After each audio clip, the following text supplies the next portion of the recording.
Let's dive right in as our protagonist finds himself in some dark, unfamiliar place. He has no idea where he is, wondering if it's all a dream when suddenly he sees it. The sacred stone in his hand is glowing with an ominous color, one he's never seen.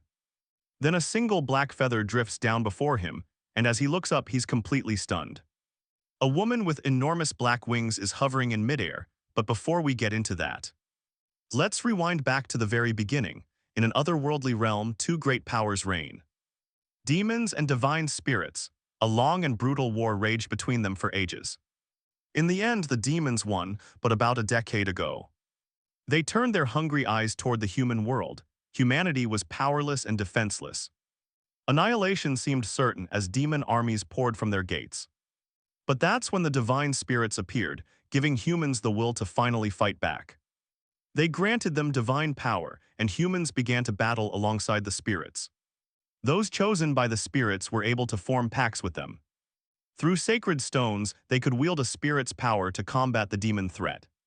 And just like that, humanity's fate now rests in the hands of these hunters. Back in the present, just 10 kilometers outside Tokyo, a group of hunters gathers at a gate. Now pay attention to this part. The D-rank hunter Hino says it's an E-rank dungeon. Another D-rank named Kamio says he understands and asks if they've checked their gear. The hunter Mido confirms that all of their equipment is ready to go. They all glance over at our protagonist, Makoto Asuka, an F-rank hunter carrying their supplies.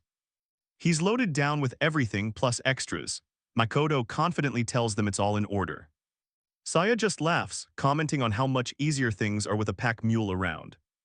Mido jokes around, calling Makoto a little wannabe hunter. He tells him not to even think about combat and to just leave the real work to them. Makoto's used to being called a wannabe, he just stays silent. You see, for those chosen by divine spirits, a sacred stone appears, becoming the source of their power. They then form a pact with the spirit that reveals itself. 2 years ago, Makoto got his.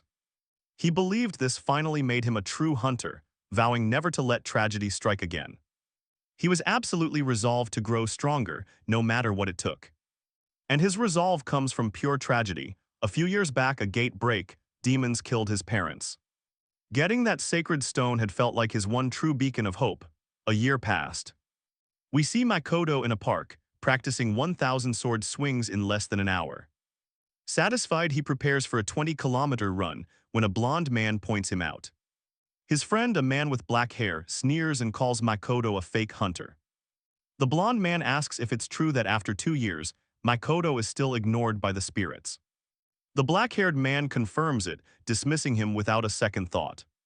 He's just a waste of a sacred stone, a useless nobody, even worse than a normal person. Makoto overhears every word, but continues on his way without a single response. Moments later, in an alley, Makoto is thrown hard into a dumpster. A man is screaming at him, exclaiming that this is impossible and asking why he has to babysit him. Makoto insists he can fight too, saying that he's been training with weapons.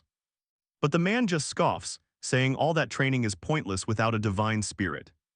As he walks away, he tells Makoto to stop pretending to be a hunter like them. He claims it just lowers the status and reputation of all the real hunters out there. They leave him there all alone in the cold, snowy night, but trust me, this is just the beginning. That stone was meant to be his salvation, but Makoto still wondered why no divine spirit had ever appeared for him, even after 2 long years. Unable to form a pact, he was a total outcast, rejected by hunters and civilians alike. Back in the present, monsters burn inside the dungeon. Their screams echo as Hino's low-ranked divine spirit, Flam, incinerates them. Hino shouts that one got away, and instantly, a powerful wind arrow zips past, nailing the fleeing demon. That was Mido using her own low-rank spirit. On the other side, Kamiya fights a demon with the help of his spirit Fall. In just minutes, the demons are wiped out. Mido casually asks if that was the last of them, remarking on how easy it was. To which Seer smugly replies it just proves how strong they've all become. Suddenly, Hino spots a demon creeping up behind Makoto. He yells a warning, and Makoto spins around just in time to dodge, reminding himself that he's a hunter too. He swings his sword, shouting that he'll take the demon down himself. His blade makes contact but leaves no mark. The demon just stares back, mocking him, before grabbing his sword and lifting it with zero effort. Makoto's worst fear was real. Now pay attention, because this is the moment that defines our main character's powerlessness. The demon yanks the sword away and lunges with its claws. But Hino acts fast, using his spirit's fire breath to burn the creature to a crisp. Hino asks if Makoto is okay. Calming his racing heart, Makoto apologizes and thanks him for the save.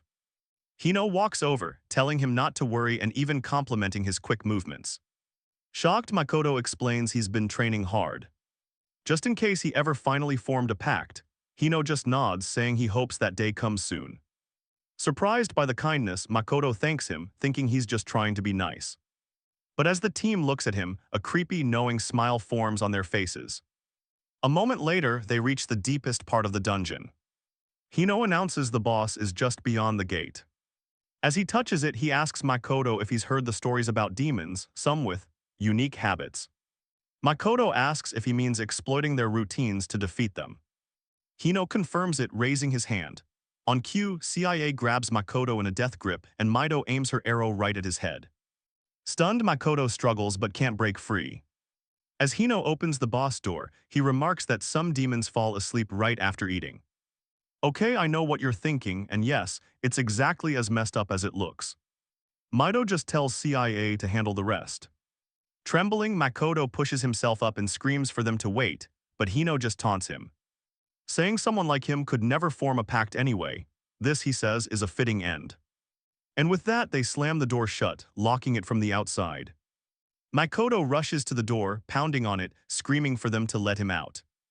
He curses, realizing he let his guard down completely. Why hadn't he even considered they would betray him? Suddenly, a deep, terrifying growl rumbles from behind him.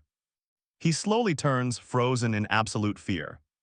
As he sees the massive shadow of the E-rank dungeon boss, the Behemoth, looming closer. Makoto is shaking, barely able to process the sight.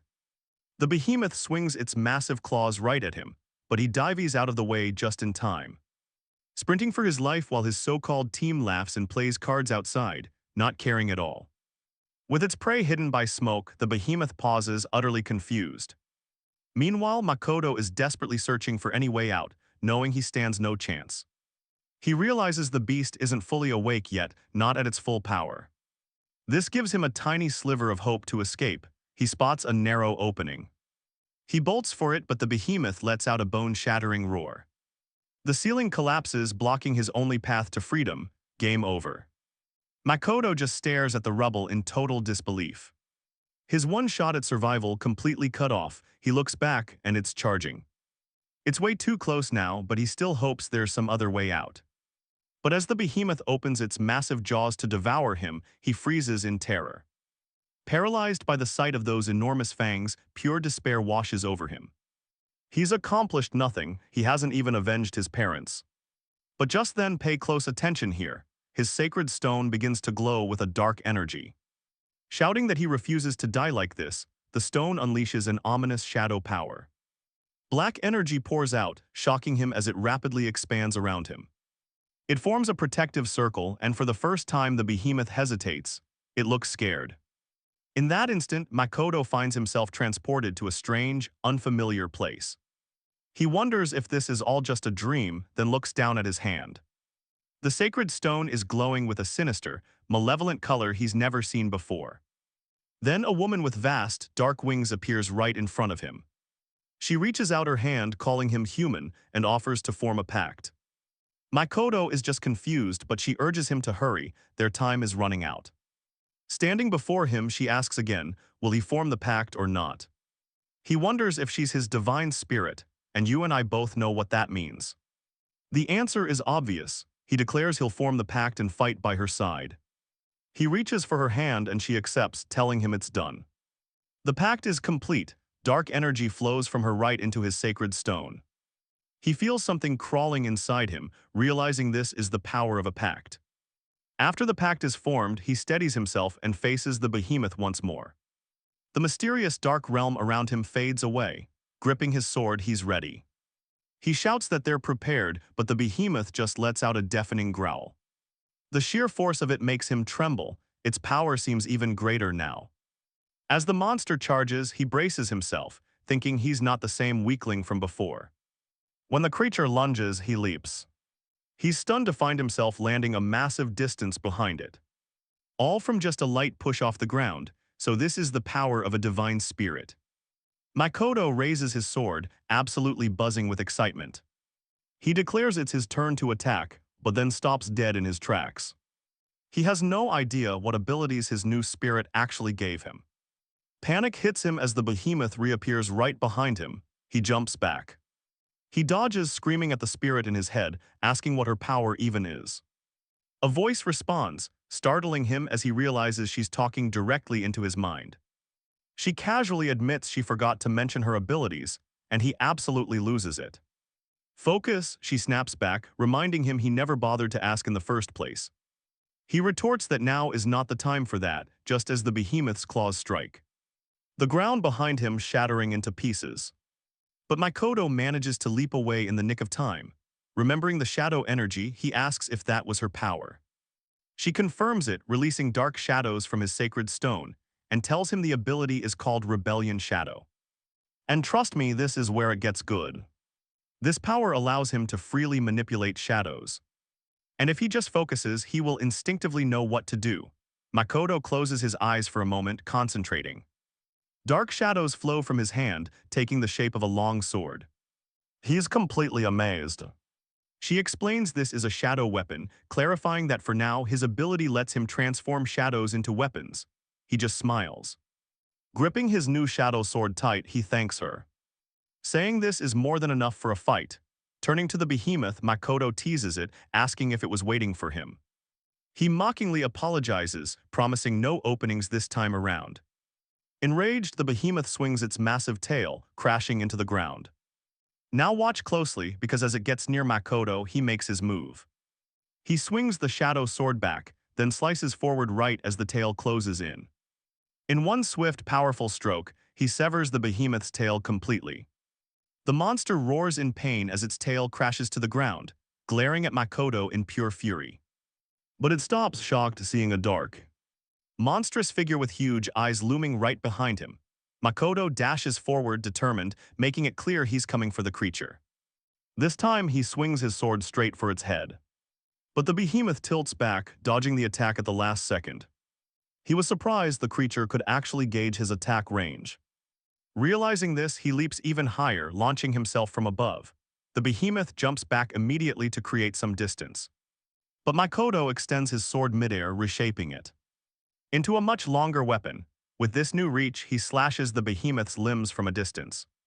As the monster roars in pain and collapses, Makoto feels a rush of victory. Just as he thought, his shadow weapon can change shape freely.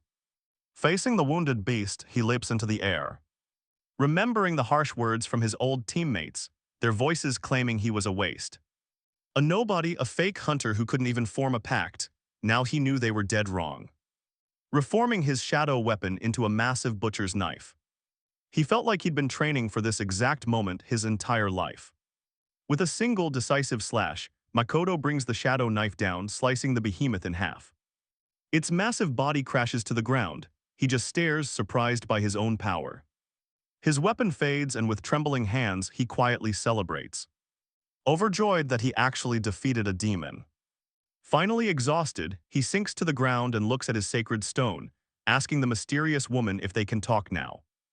In response, shadows emerge from the stone, and the woman appears right before him.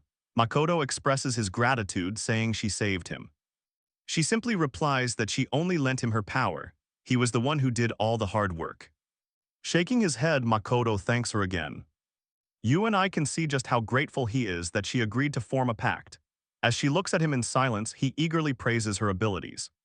The power to manipulate shadows, he thinks, was exactly what you'd expect from a high-ranking spirit. Defeating an E-rank boss must mean she's special, he reasons. She pauses before answering. And then came the twist that changes everything. She wasn't a divine spirit at all. She was a demon. The realization hits Makoto like a ton of bricks, leaving him shocked and confused. After all, demons had wiped out countless spirits and pushed the world to the edge. In response, humans made pacts with divine spirits, becoming hunters to fight back. Makoto looks at her, bewildered, asking if she truly wasn't a divine spirit. He grips her arms tight, pure concern written all over his face. He needs more details, he says, but before she can even answer. The door to the boss room creaks open and voices drift in from the hallway. Mido's voice rings out, certain that Makoto has to be dead by now. She bets he's already inside the boss's stomach, but then they all just freeze. They're shocked and confused to see him standing there, absolutely furious. He screams at them, demanding answers, while Kamiya stares in pure disbelief. How is he alive? Mido asks him where the boss is, but then Hino pieces it all together. He shouts, realizing Makoto must have formed a pact. Kamiya immediately starts to worry.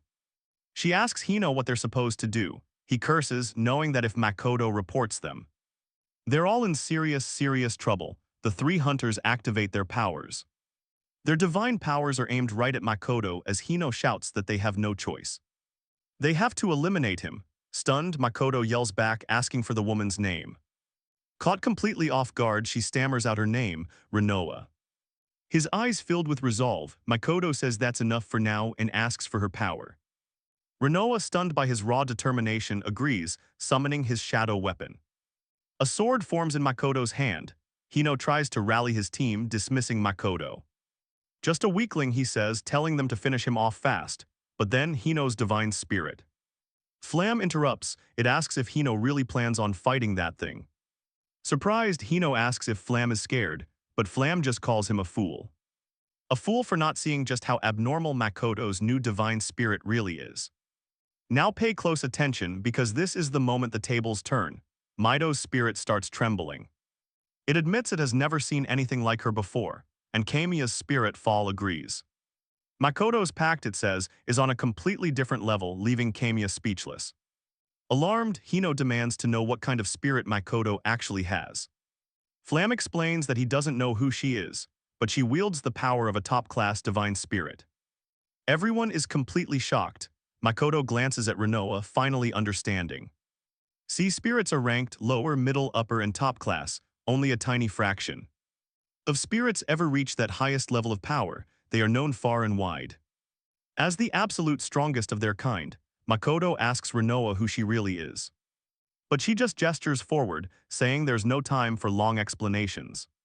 He follows her gaze to see Hino preparing to attack, with flames erupting around him. Hino screams, refusing to believe he could ever be weaker than some worthless loser. Besides, Makoto's pact is brand new, so he has to be weak, with the boss as his only kill. Mido hesitates. She knows hunters get stronger by killing demons, but something feels off. Kamiya adds that if he truly has a pact with a top-class spirit, then they don't stand a single chance against him. No way. Furious, Hino calls his team a bunch of cowards and launches himself forward. He dashes straight at Makoto, flames surging around his fist, shouting that he'll show him the power of a true hunter. Hino swings his fist, but Makoto just waits. Makoto just waits for the strike, then sidesteps Hino's attack with total ease. Hino attacks again, throwing a fury of flaming punches, but Makoto dodges every single one. He's not even breaking a sweat, anticipating each move before it even happens. When Hino's fist gets close, powered up with his flame spirit breath skill, Makoto acts. He swings his shadow sword forward, slicing right through the fire. Clean cut. Hino and the others just stare in complete shock. Makoto taunts him, asking if he's holding back. And that just lights Hino's fuse. In a rage, he yells at Makoto not to get cocky. He calls him a weakling who just got lucky by making a pact with a powerful spirit. Makoto grits his teeth, firing back that what he has isn't just luck. Unlike them, he never gave up, no matter how long it took him. Enraged, Hino curses and erupts in a powerful burst of flames. He screams that he's going to burn Makoto to a crisp with his secret technique. He yells at his team to join him, reminding them that if they don't finish this, they're all finished. Trembling, Mido activates her divine power. She reluctantly agrees they have no choice, while a terrified Kamiya looks on. Cursing under his breath, he prepares to join the fight. Hino activates Flame Spirit's roar. Mido unleashes her Water Spirit's grand arrow, and Kamiya summons the Thunder Spirit's great spear. Now watch this, they unleash all their special skills at the exact same time. A massive explosion rocks the area, shattering the ground and kicking up huge clouds of smoke. As it clears, Mido nervously asks if maybe they overdid it a little. But Hino just laughs, declaring that at the end of the day, trash is still trash. But as the dust settles, their victorious smiles vanish, replaced with pure disbelief. There stands Makoto, unmoved, not a single scratch on him. He calmly explains he just cut through all their attacks, and that the dungeon boss was way faster. Then he takes a step forward, closing the distance, and asks if they're ready. Hino freezes. For a split second, he sees Renoa's intense glare in Makoto's eyes. Trying to regain his courage, Hino conjures a flame, warning Makoto not to mess with him. He hurls fireballs, calling him nothing more than a pathetic wannabe hunter. Makoto just ducks low, dodging every single flame as he rushes straight for Hino. As he closes in, Hino panics, trying to get a word out, but it's too late. Makoto sheathes his shadow weapon, then throws a single punch right at Hino's gut. The impact sends him flying back, coughing up a mouthful of blood. Looking down on him, Makoto states firmly, "I am a hunter." Hino slams into the ground next to his teammates, trembling before he passes out. Makoto coldly orders them to take Hino and leave, warning them not to say a word. Mido and Kambya panic, quickly grabbing Hino and running for their lives. As the dust settles, Makoto's sacred stone glows. Renoa appears with a soft smile, saying she can't believe he actually punched the guy. He just replies that cutting him wasn't necessary. Then he thanks her for having his back during the fight. She gives him a warm smile. He then reminds her they were in the middle of a very important conversation. She nods and he asks her to explain something. How is she not a divine spirit? And let's be real, you and I have been waiting for this answer. Is she really a demon? With a serious look, Renoa clenches her hands, agreeing to tell him the whole truth. She explains that she was, in fact, once a divine spirit of the angel race, but because of something. She fell from grace, becoming a demon, and now she was staring right at him. Makoto listened, shocked, as he tried to process what she just said. He knew angels were a top-tier race among the divine spirits, but this. He'd never, ever heard of a divine spirit turning into a demon. She explained that because she was once an angel, she could form a pact with him. But how her sacred stone ended up in his hands, even she didn't know. None of this was normal. The whole situation felt like a massive exception. Makoto tells her he gets it, he understands her tough spot. And right here you can see just how vulnerable she is. No matter how hard she tries, she can't hide it. She admits she's a demon. If he wants out, she'll terminate the pact right now. No hesitation. If he's got any doubts, just say the word. But as she says this, her hand grips her arm. She's trembling. He notices. With a sigh, he sits down next to her and introduces himself. Makoto Asuka, an 18-year-old hunter. She's surprised he'd do that now. He tells her flat out he knows she isn't a bad person. So no, he has absolutely no intention of canceling their pact. She's stunned. He explains this is his way of saying he's counting on her from here on out. Speechless at first, she finally cracks a smile. Calls him a strange guy, but if he's cool with it, so is she. He smiles back, stands up, and starts heading out of the dungeon. He suggests they head back together, but of course, you and I know it's never that simple. Far away, two demons are watching their every move on a monitor. One of them remarks that the fallen angel has, predictably, betrayed them. His partner just shrugs it off, that winged insect turning on them. It makes zero difference to their grand plans. The first demon just smirks. He finds the whole thing hilarious. At least it'll be entertaining to watch. Later, back in Tokyo, Makoto arrives at his small apartment building. He unlocks the door to room 3003, telling Renoa this is home. The lights flicker on, revealing a tiny room. Just a bed, a table, a few boxes. He tells her to sit wherever. She takes a look around and sits by the table. She's skeptical, finding it hard to believe humans actually live in places like this. Makoto asks her what's wrong, and she says it reminds her of something. The caves back in the demon realm, just a place to block the wind and rain. He explains it's just a place to crash, then asks if she likes anything in particular. She looks confused. He clarifies, saying it could be anything at all. After thinking for a moment, her answer is simple. She likes beautiful scenery, her eyes drifting toward the window. He follows her gaze and suggests they get some flowers to brighten the place up. He thinks they might look nice right there. She warms up, saying he has good taste. Flowers sound lovely, and then Makoto proposes a deal. Every time they clear a dungeon, they'll buy a new flower. That brings a real smile to her face. Yawning, he admits he's totally wiped from the day and is heading to bed early. But as he walks to his bed, Renoa gets there first, asking if this is it. He nods, saying he's just going to change into something more comfortable. She just lies down on the bed, commenting that it seems a little cramped. For two people, and there it is. Makoto's brain short-circuits as he asks if she really means.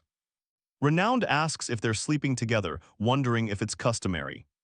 She explains that in the angelic realm, sharing a bed is completely normal. Makoto is shocked, asking if divine spirits even need sleep outside of their sacred stones. She admits she probably can't, so he makes a suggestion. He tells her to return to the sacred stone to rest, and she agrees. With a quiet good night, she retreats, and Makoto gets ready for bed. As he lies down, his mind starts racing, wondering what his next move should be. The risks are huge if people find out he's partnered with a demon. So you and I know what that means. He has to operate completely solo for now. He resolves to start with an F-rank dungeon, the only tier he can handle alone. The next day, Makoto walks into the Japanese Hunter Association headquarters. His sacred stone is hidden in his gloves. He asks Renowned if she feels any pressure. She replies that she's fine, agreeing it's a good idea to keep the purple stone hidden. It would definitely draw away too much attention. He walks up to the counter to take on his first solo F-rank dungeon. Just then, the entire room erupts in gasps as a man walks through the door. Now pay attention, it's the legendary S-rank hunter, Aga Yugo himself. He strolls in holding a bottle of booze. Declaring there's nothing like a drink to wake up. As he takes a sip, the crowd stares stunned. Their idol is drinking in the middle of the day. And several hunters rush forward, begging for autographs and pictures while Yugo seems totally amused. He comments on how lively it is, but then his gaze lands on Makoto. And he looks surprised. Makoto can't believe the S-rank hunter is staring at him.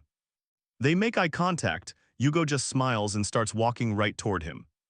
Okay, I know what you're thinking. Why is this god-tier hunter approaching our guy? Yugo remarks that it's been a while since he talked to someone who wasn't a girl. Makoto introduces himself as Makoto Asuka, a humble F-rank hunter. Yugo nods, but he looks skeptical, asking if he's really an F-rank. Confused, Makoto asks if the famous hunter needs something from him. Yugo replies that he does, then turns to the assistant, apologizing for interrupting and charmingly asking her out for tea as he starts to leave. But he calls over his shoulder that he and Makoto will see each other again. Makoto is left wondering what that was all about, and the assistant is flustered. She can barely speak, marveling that the Aga Yugo just spoke to her. Was it a dream? Makoto, equally baffled, snaps her out of it for his request. She quickly processes it, still in total shock, and he leaves the counter. He's still pondering why someone so famous and powerful would ever approach him. The assistant returns with the coordinates for the gate, thanking him. He thanks her back and leaves with a smile, determined to stay focused. This will be his very first solo dungeon clear, even if it is just F-rank. Later, he arrives at the dungeon's location and confirms he's in the right place. He checks the coordinates one last time before stepping through the gate. Once inside, he immediately notices the air feels unusually heavy. Renown's voice echoes in his mind, asking if F-rank demons are the weakest. Trust me, when your ancient angel partner asks a question like that, something is very wrong. All right, stick with me. He hears something huge closing in fast, and pure instinct kicks in. His shadow weapon skill activates, forming a sword just in time to block the attack. But the force is overwhelming. He gets thrown back, though he manages to land on his feet. No serious injuries. Renoa checks in and he confirms that he's okay for now. Shaken though, he asks what the hell that was, noting its insane speed. Then he recognizes the creature, a chaos wolf. His blood runs cold. He asks if those aren't D-rank demons. Renoa confirms it's definitely not a low-tier monster. Which means something is seriously wrong with this dungeon. Makoto starts to realize. Did he just walk into a D-rank dungeon by mistake, and now he's surrounded? He glances over his shoulder. Yep, the gate is completely sealed. Renoa states the obvious. He finally understands just how bad this situation is. He admits that right now. And you and I both know taking on this whole pack at once, it's not looking good. He extends the length of his sword, and Rinoa retreats to the sacred stone. She's getting out of the way. Makoto forces himself to stay calm, deciding to think later. The main goal now is to thin their numbers. He leaps forward into the fight. His plan is to take out a single target with one clean strike, but before he can, another wolf lunges at him from behind. He sidesteps just in the nick of time. Only for a sharp claw to swipe right for his neck, he tilts his head forward. Barely dodging it, he dashes out of their range, skidding to a stop. And just like that, the wolves have him surrounded all over again. He sees it now. Their coordinated movement is the real problem here. He desperately starts searching for a way to break their formation. One of the wolves charges, jaws wide open. Going for a bite, Makoto raises his sword to block, but a second wolf strikes.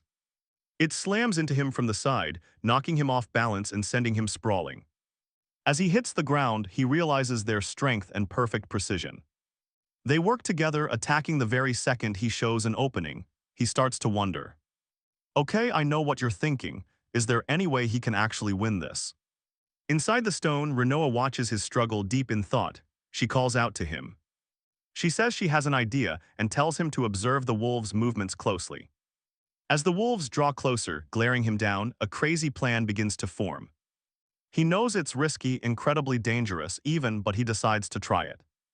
He deactivates his shadow weapon, raising his hand to deliberately expose himself.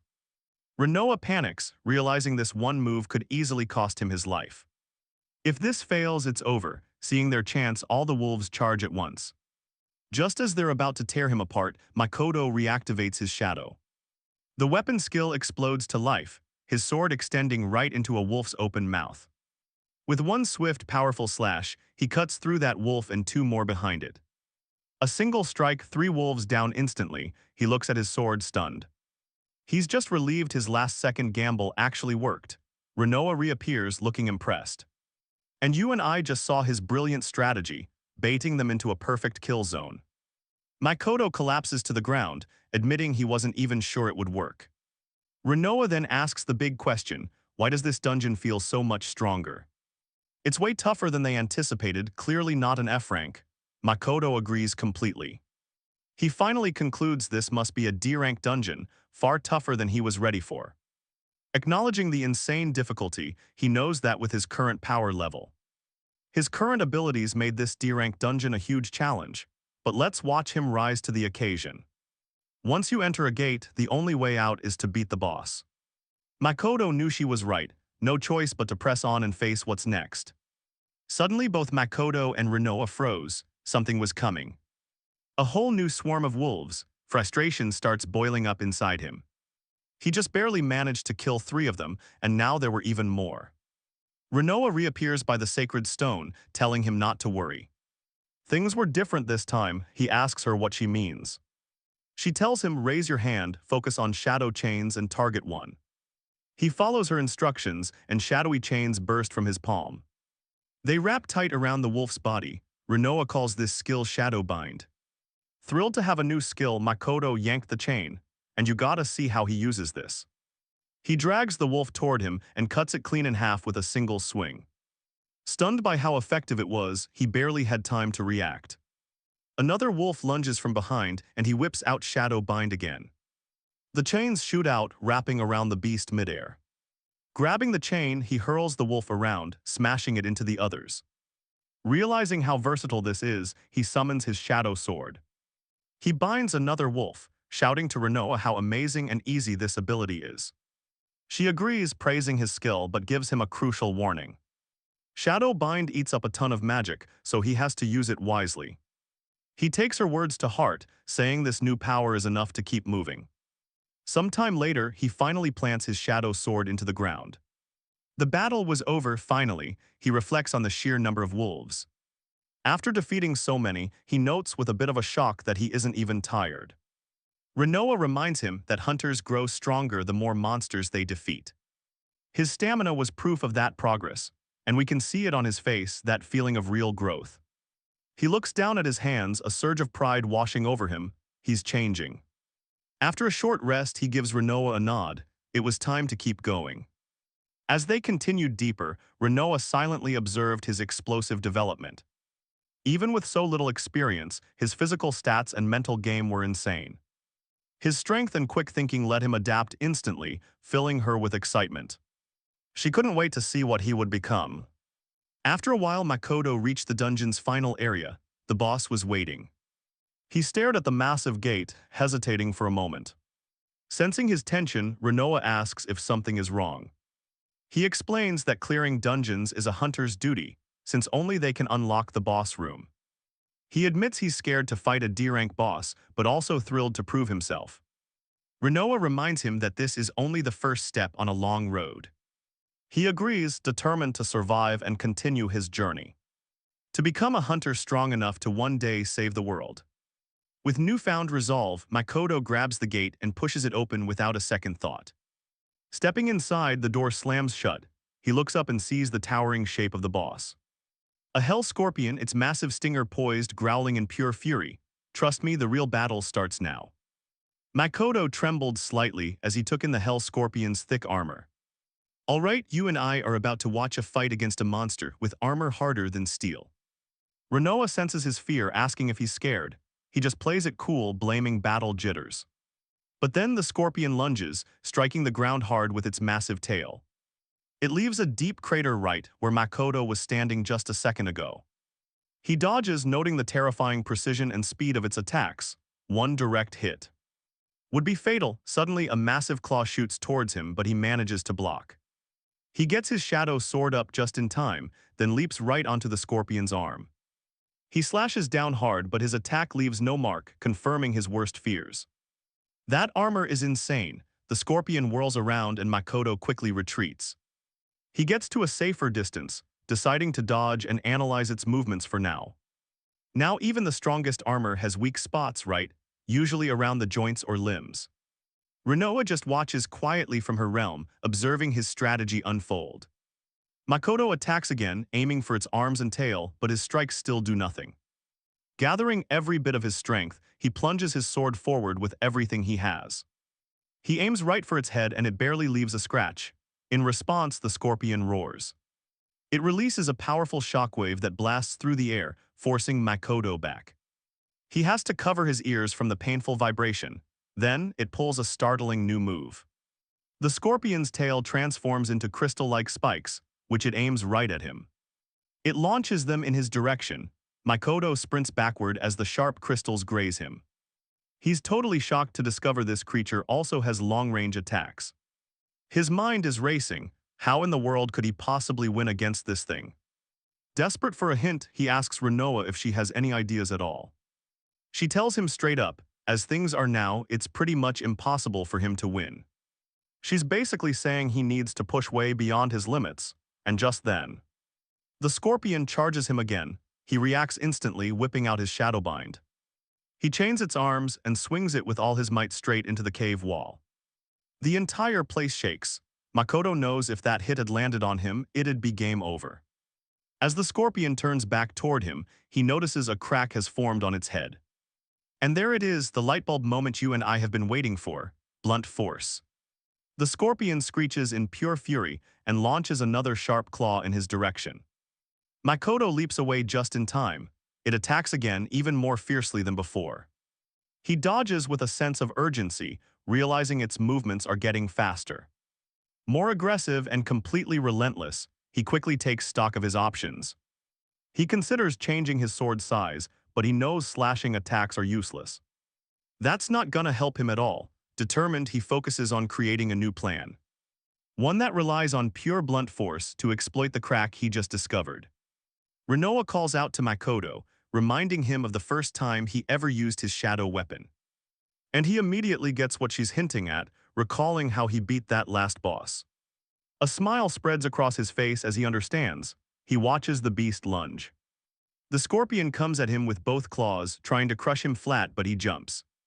Renoa warns him that he can't dodge in midair, and trust me, she is not wrong. As expected, the scorpion releases a massive barrage of crystal spikes right at him. But instead of evading, Makoto activates Shadowbind, wrapping chains around the monster. He then pulls himself closer, using his own body to shield his head from the spikes. As he closes in midair, he begins to transform his shadow weapon into a massive hammer and brought it crashing down with all his might onto the scorpion's head. He sighs relieved as the monster finally goes still, defeated. Renoa admits she was being stubborn by not giving him a more direct hint. He just replies that they were both being stubborn. She appears, explaining that the shadow weapon can form way more than just swords. Grateful, he jokes that a simple answer would have been easier. But Renoa reminds him that figuring things out himself is a crucial part of his growth, essential for the future. Makoto agrees it was a valuable experience. Renoa then adds that these unexpected challenges are what truly help him grow. Hinting it would be good if they happened all the time, he just gives an awkward laugh, hoping not. The next day at Tokyo's Hunter Association, the assistant is bowing over and over, apologizing for the mistake regarding the dungeon's high difficulty level. But Makoto just reassures her, saying he learned a ton from the experience. No harm done. She thanks him for being so cool about it and informs him that his reward is being sent over. Now you and I are about to see just how much his hard work paid off. He stammers, his eyes wide when he sees the payment, 1.5 million yen. He asks her to double-check if that's even correct. She confirms it, explaining that solo clearing a D-rank dungeon comes with a seriously substantial reward. Then she addresses him as Mr. Hunter. It catches him by surprise, but he can't help but smile. He accepts the acknowledgement with pride. As he leaves, he excitedly tells Renoa they should finally go buy those flowers for their apartment like they planned. Renoa agrees, and he thinks he can definitely afford a beautiful bouquet now. But then a familiar presence passes by, and trust me, this changes everything. A woman calls his name. He turns around to see his childhood friend Ruka Kazan. With a huge smile, Kazan greets him, saying it's been way too long. She asks how he's been, and Makoto tells her he finally made a pact with a divine spirit and has been working hard. Hearing this, she approaches him in total surprise. She warmly congratulates him, knowing all the effort he's put in over the years. He just shyly thanks her, but around them a crowd is starting to gather. They recognize Kazan, the young hunter who hit B rank in record time. They whisper in shock, questioning why someone so famous is talking to a wannabe hunter. And yeah, I know what you're thinking, how do these two even know each other? Sensing Renoa's curiosity, Makoto nervously scratches the back of his neck. He explains that Ruka Kazan is his childhood friend, an incredibly talented hunter. But as far as he knows, she has an intense hatred for demons, more than any other hunter he's ever met. See, Kazan and Makoto were childhood friends. They always played together, and even as they grew up, their bond never changed. But then came the day demons rampaged across the entire Earth. During the chaos, a group of them cornered Kazan and her older brother. Her brother, sensing the end, turned back to buy her time, screaming at her to run. She wanted to stay, but he insisted she had to be the one to survive. With incredible courage, he faced the enormous demon all alone, but the creature's power was on a completely different level. Kazan could only watch in horror as her brother was killed. That brutal moment 2 years ago is where you and I see everything changed for her. Around that same time, both Kazan and Makoto received their sacred stones model. He admits his divine spirit still hasn't appeared, even though they had once promised to fight side by side. A promise he was failing to keep. Kazan, with a completely blank expression, told him she understood. But she couldn't afford to wait for him. She turned and joined the Hunter Association on her own.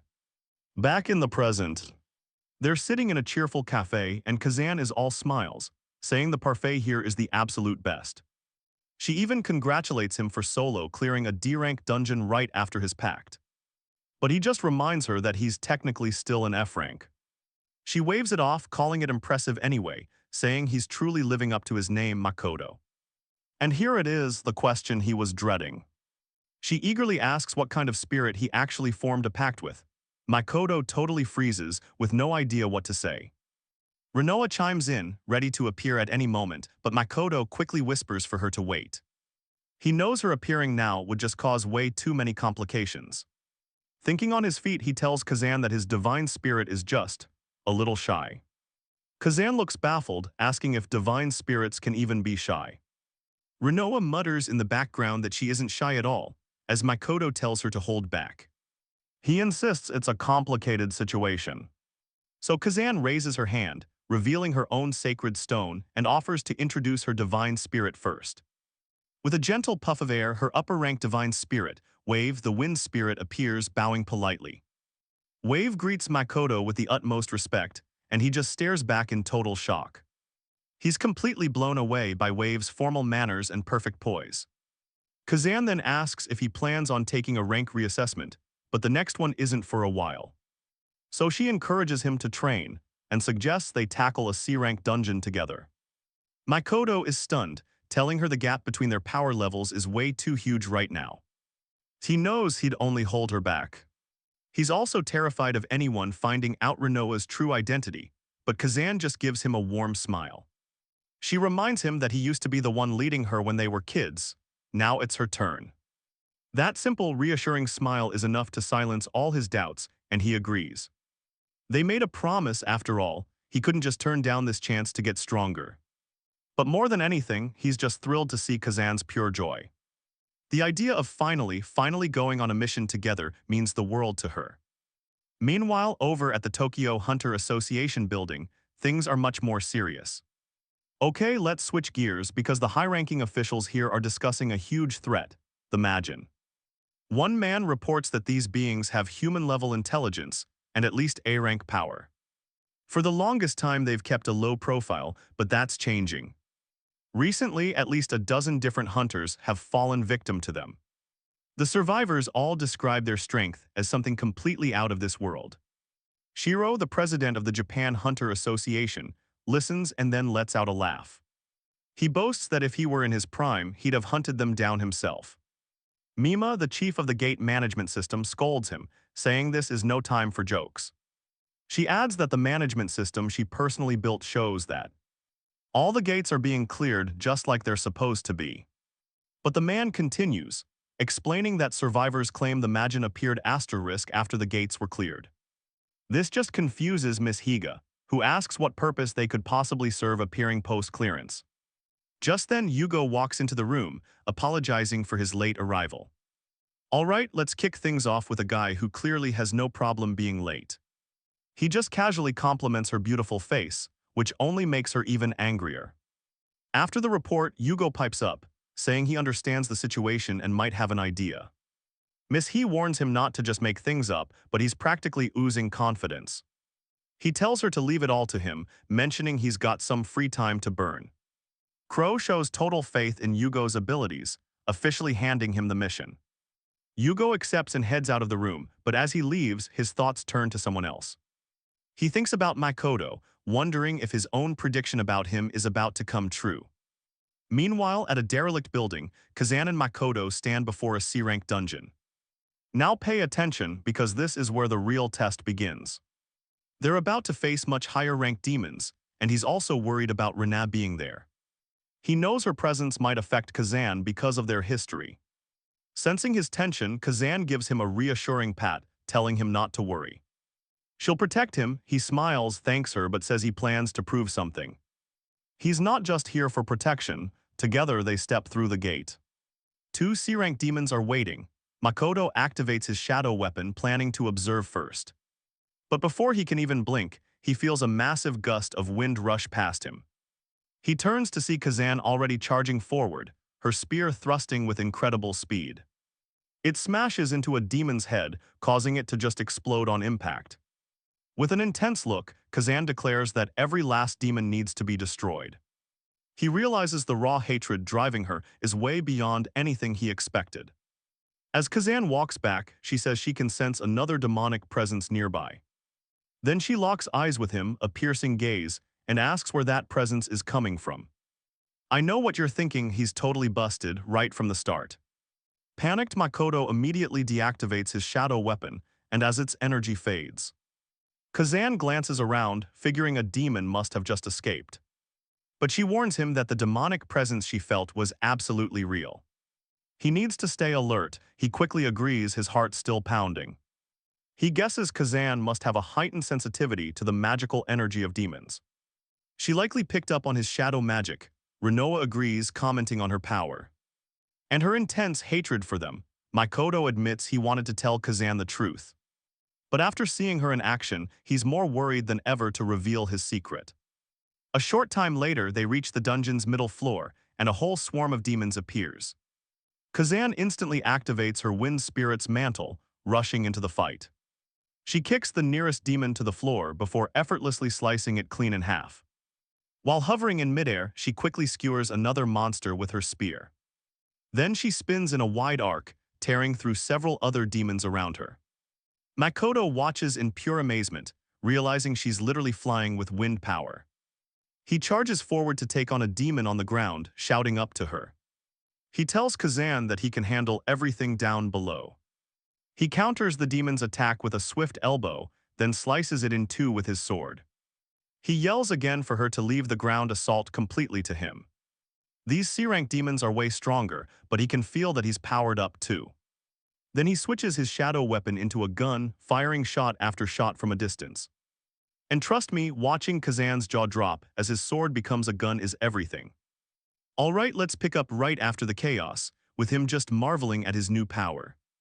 Kazan touches down gracefully, flashing him a proud smile. She compliments his performance, saying he more than held his own against C-rank demons. He appreciates the encouragement as she looks him over. She mentions sensing a demonic presence on him earlier, but now it's gone. Probably nothing, she figures. He acknowledges her sharp senses, relieved. For a second, he's just glad they weren't discovered. But that relief vanishes fast. How long can he really keep hiding the truth? Deep down, he knows Reno isn't some ordinary demon, she's his trusted partner. But Kazan's hatred for all demons seems to have no limits, leaving him clenching his fists. A moment later, they arrive at the deepest section of the dungeon. And here we go, Kazan points it out, they've reached the boss's lair. She asks if he's focused, and though he stammers out a yes, it's a total lie. The truth is he's anything but calm. Sensing his anxiety, she puts two and two together. She guesses he's nervous because it's a C-rank boss, a league above what they've faced. He admits that's part of it, but as he tries to explain the rest, she cuts him off, reassuring him that everything is going to be fine. Because this time he isn't alone. Extending her fist, she tells him to go all out. Makoto smiles, deciding that difficult conversation can wait until after the battle. He bumps her fist and thanks her, ready to fight right by her side. Together, Makoto and Kazan step into the boss room. They immediately feel that overwhelming pressure from the C-rank dungeon boss. It's a towering cyclops. Kazan activates her wind spirit's mantle, declaring her goal. She will eliminate any demon in her path. Spear ready, she dashes forward. The cyclops lifts its massive wooden hammer, ready to crush her completely. Makoto acts fast using Shadowbind. Chains erupt, wrapping the cyclops' club. He holds it in place just in time, giving Kazan the opening to strike. Enraged, the cyclops shatters the chains and swings its hammer right at her. They both shout a signal, then dash forward in perfect unison. Slashing the cyclops from opposite directions, they make it roar in pure pain. I mean, you saw that too, right? Their attacks were timed absolutely perfectly. They leap to opposite sides again, each targeting one of the cyclops' legs. Kazan can't help but smile, realizing they're both instinctively keeping it off balance. It's like they're sharing the exact same strategy. As the cyclops screams, Makoto moves. He uses Shadowbind again to restrain it, shouting that it's weaker now. It's easier to bind, he urges her to finish it off for good. Thanks, Kazan unleashes her divine power, activating her wind shower skill. The wind-powered attack slams into the cyclops, creating a huge explosion that stuns Makoto. She runs back to him, praising their amazing teamwork. Blushing, he returns the compliment. He's just realizing how seamlessly the two of them fight as a team. This level of sync feels completely natural with Kazan, but he knows the job's not done.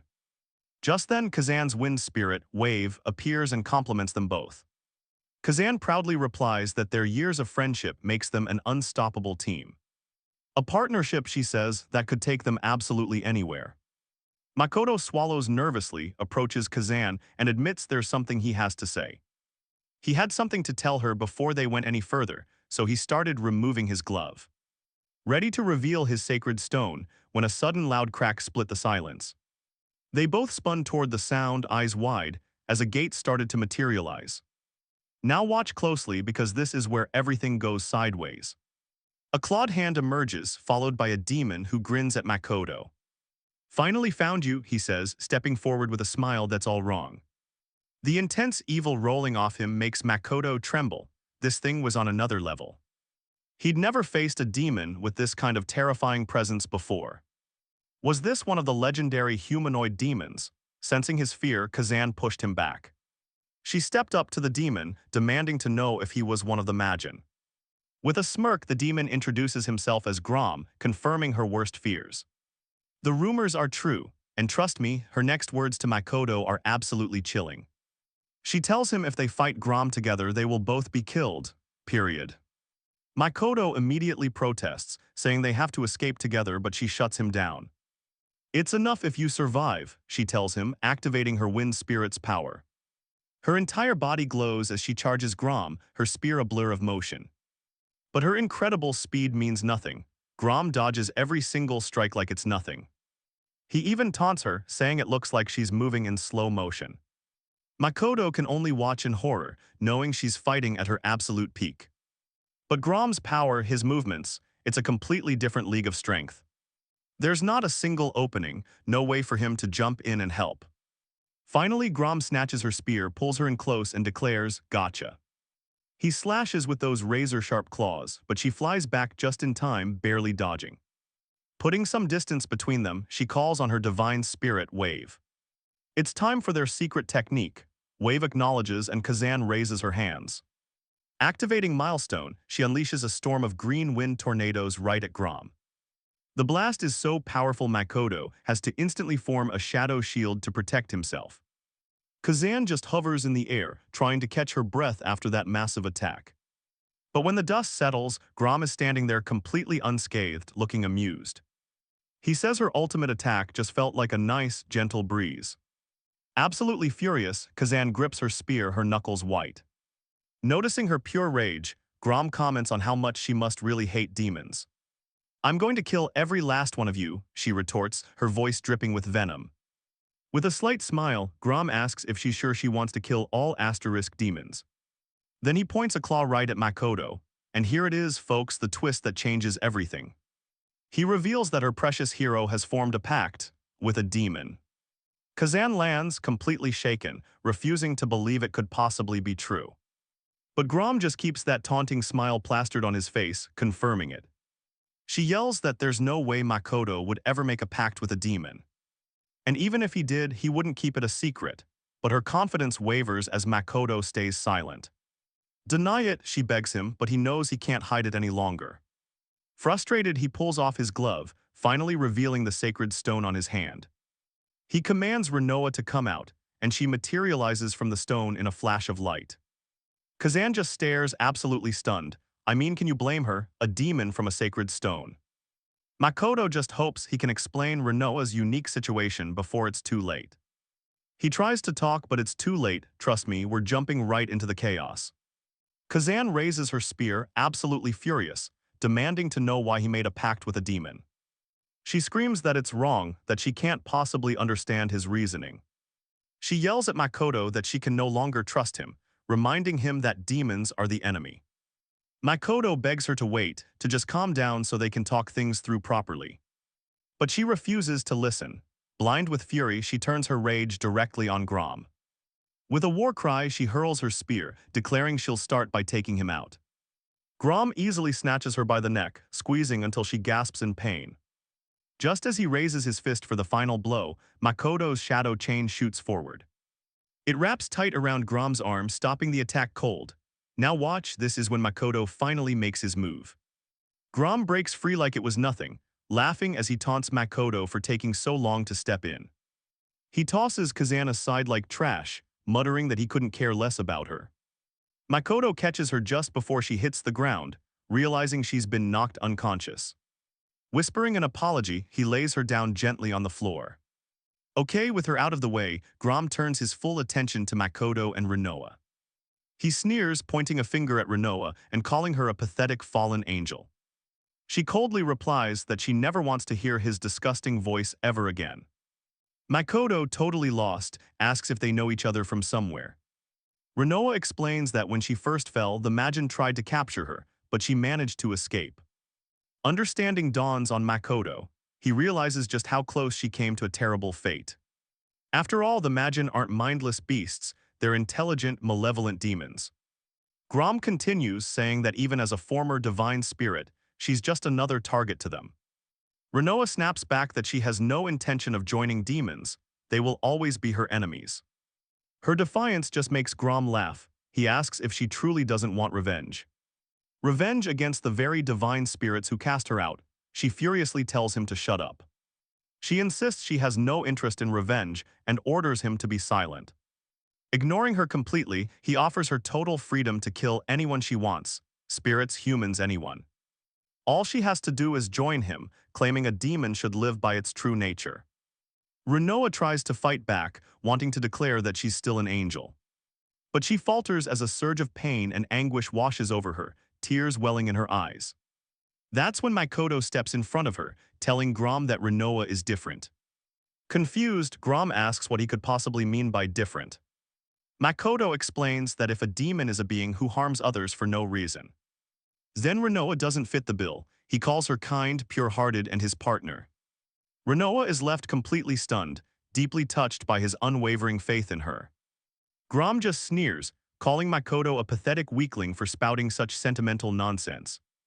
He's disgusted by their bond and vows that he's going to enjoy crushing it completely.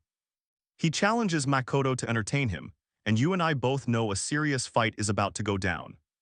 Gripping his shadow blade, Makoto faces Grom with a look of fierce determination.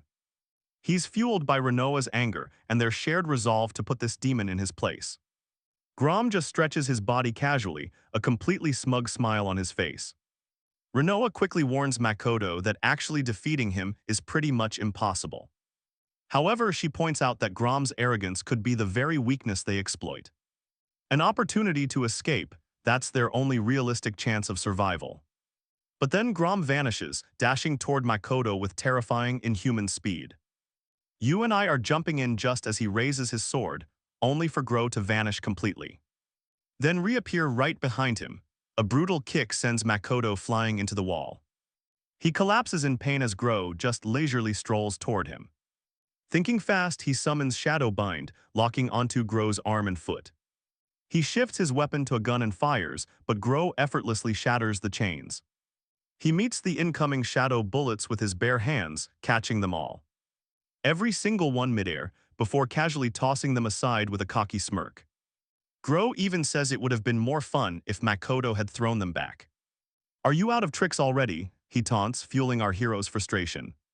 He's being completely toyed with, meanwhile as the battle rages on. Kaizen regains consciousness, her vision locking onto Makoto fighting. His body is battered and bleeding from serious injuries. She sits up alarmed. But that's when she spots Renoha standing behind Makoto, helping him fight. Now this is the part you and I need to watch. Her heart just sinks. A pact with a demon, overwhelmed, she feels like she can no longer trust him. Gro delivers another brutal kick, this time right into Makoto's side. Then follows up with another to his stomach, shouting at him. He calls him weak, declaring that all his struggling is pointless. But despite the insane pain, Makoto forces himself to sit up, then slowly stands. He's trembling, but his eyes are resolute. He admits to Gro that he's weak. But let's be clear, he is not giving up, and that defiance, it completely stuns Kaizen. Her mind flashes back years ago, about a week after her brother had died. Makoto had come to her room, gently telling her that her mother was worried. He mentioned she hadn't eaten in 4 days. She confessed to Makoto that nothing seemed to matter anymore. He just quietly walked over. He patted her back softly and told her, "Don't give up." He reminded her that giving up meant truly losing everything. He confessed he felt that same despair when his own parents were killed. But he realized survivors like them had a path forward they could only find. If they kept looking ahead, he urged her to live, to never give up. Tears fill Kaizen's eyes as she recalls his words. Thanks to him, she was able to move forward and find strength again. Snapping back to the present, she watches. Makoto struggles to block Gro's next attack, only to be overpowered again. He's thrown aside. Gro mocks him, saying high spirits alone aren't enough. Yet despite his trembling hands and bruised body, Makoto gets back up. He pushes himself to his feet once more, declaring with unwavering resolve. I'm not giving up. Kazan tightens her grip on his coat, her heart aching. She realizes that Makoto has always been like this, straightforward. Strong-willed and unrelenting, even if he made a pact with a demon. He was still Makoto, nothing about his core had really changed. Kazan screams at him, "Don't give up," her words make him look back. She gives him a soft smile, one that tells him she believes he can win. "Do your best," encouraged by her support, Makoto smiles back. Just as Gro charges, yelling not to get distracted, but Makoto manages to block. And you and I just saw it, he held his ground, completely shocking Gro. Thinking of how much Kazan had suffered, and how she still placed her trust in him. That trust gives him renewed determination as he leaps into the air to dodge Grom. And stick with me, because this is the moment he vows he can't afford to fall here.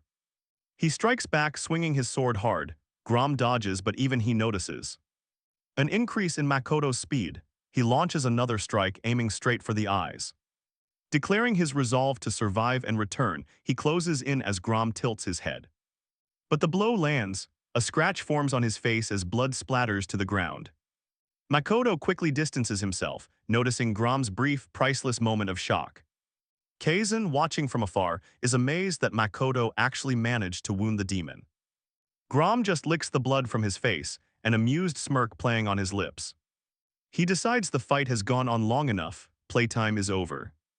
He begins to gather a massive surge of dark power, a parting gift, he calls it. The oppressive magic makes Makoto tremble, leaving him to wonder what this power is. What kind of violent energy is this? Grom then turns his attention to Rinoa. He demands she return to his side, giving her a dark ultimatum. If she complies, her allies might be spared, but if she refuses, Makoto dies. Rinoa looks over at Makoto, who just gives her a calm, reassuring look. She turns back to Grom and firmly rejects his offer, making her choice crystal clear. She will not submit to a demon. Unfazed, Grom simply declares their end has come. He unleashes his doom of the underworld, a powerful wave of pure dark magic. The group braces for impact, feeling a sense of absolute hopelessness as it nears. But just before impact, you and I see this radiant yellow light appear out of nowhere. It forms a massive hole that just sucks in the dark energy, making it vanish. Gone without a trace, the unexpected move stuns everyone, especially Grom. He demands an explanation for what just happened, but before he can act, a hand rests on his shoulder from behind, and a calm but firm voice speaks. It tells him his actions won't be allowed to extinguish the hope for a brighter future. When Grom turns to face the voice, he's met by an unbelievably confident man. The man introduces himself as Amongi Yugo and suggests that Grom should get ready. Ready to face him next, Yugo then tells Makoto that he did a good job. Leave the rest to me. As Yugo steps forward, Makoto feels it instantly. The overwhelming presence of an S-rank hunter. Yeah, we're finally seeing what a real monster looks like. Grom acknowledges Yugo's strength, though his tone is dripping with arrogance. In response, Yugo nonchalantly throws his bottle of alcohol into the portal. Then with a calm demeanor, he admits that yeah, Grom is probably stronger than him. It's a deliberate provocation, and it visibly gets under Grom's skin. Yugo then states he needs to repay Grom for injuring his junior hunter. He unveils his special class, Divine Spirit Nova. Grom crouches, taunting him back. Questioning if all that confidence is just talk, he lunges forward with a powerful punch. But Yugo catches the attack cold without even flinching, not one step back. He calmly reminds Grom not to touch his face, calling it one of his business assets. And trust me, what he does next is just pure, beautiful disrespect. A spatial rift opens behind him, pulling him in and spitting him right back out. In front of Yugo, who welcomes him back with a smirk and follows up with a punch. A direct hit to the stomach sends Grom crashing straight into the wall. But while Gro was all talk, Rinoa was breaking things down. She explained to Makoto that divine power is basically super effective against demons. And right now, Yugo was radiating a ton of divine spirit energy. But even she had to admit, the raw amount of power he had was just not normal. Enraged by Yugo's casual vibe, Gro unleashes his dark energy. Now watch this. Yugo doesn't even move, calmly releasing his sky piercer to completely neutralize it. Gro's attack is just swallowed whole, not even a single spark explodes. Stunned, he watches as Yugo manipulates the leftover energy, compressing it. And then boom, it detonates inside the sky piercer's barrier. Gro barely escapes the blast, but it completely shatters one of his arms.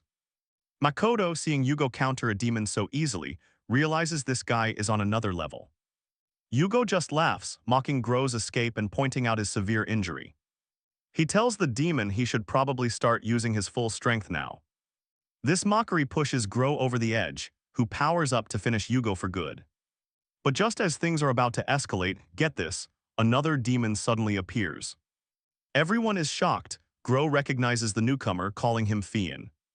He demands to know why he's here, but Fian just scolds him.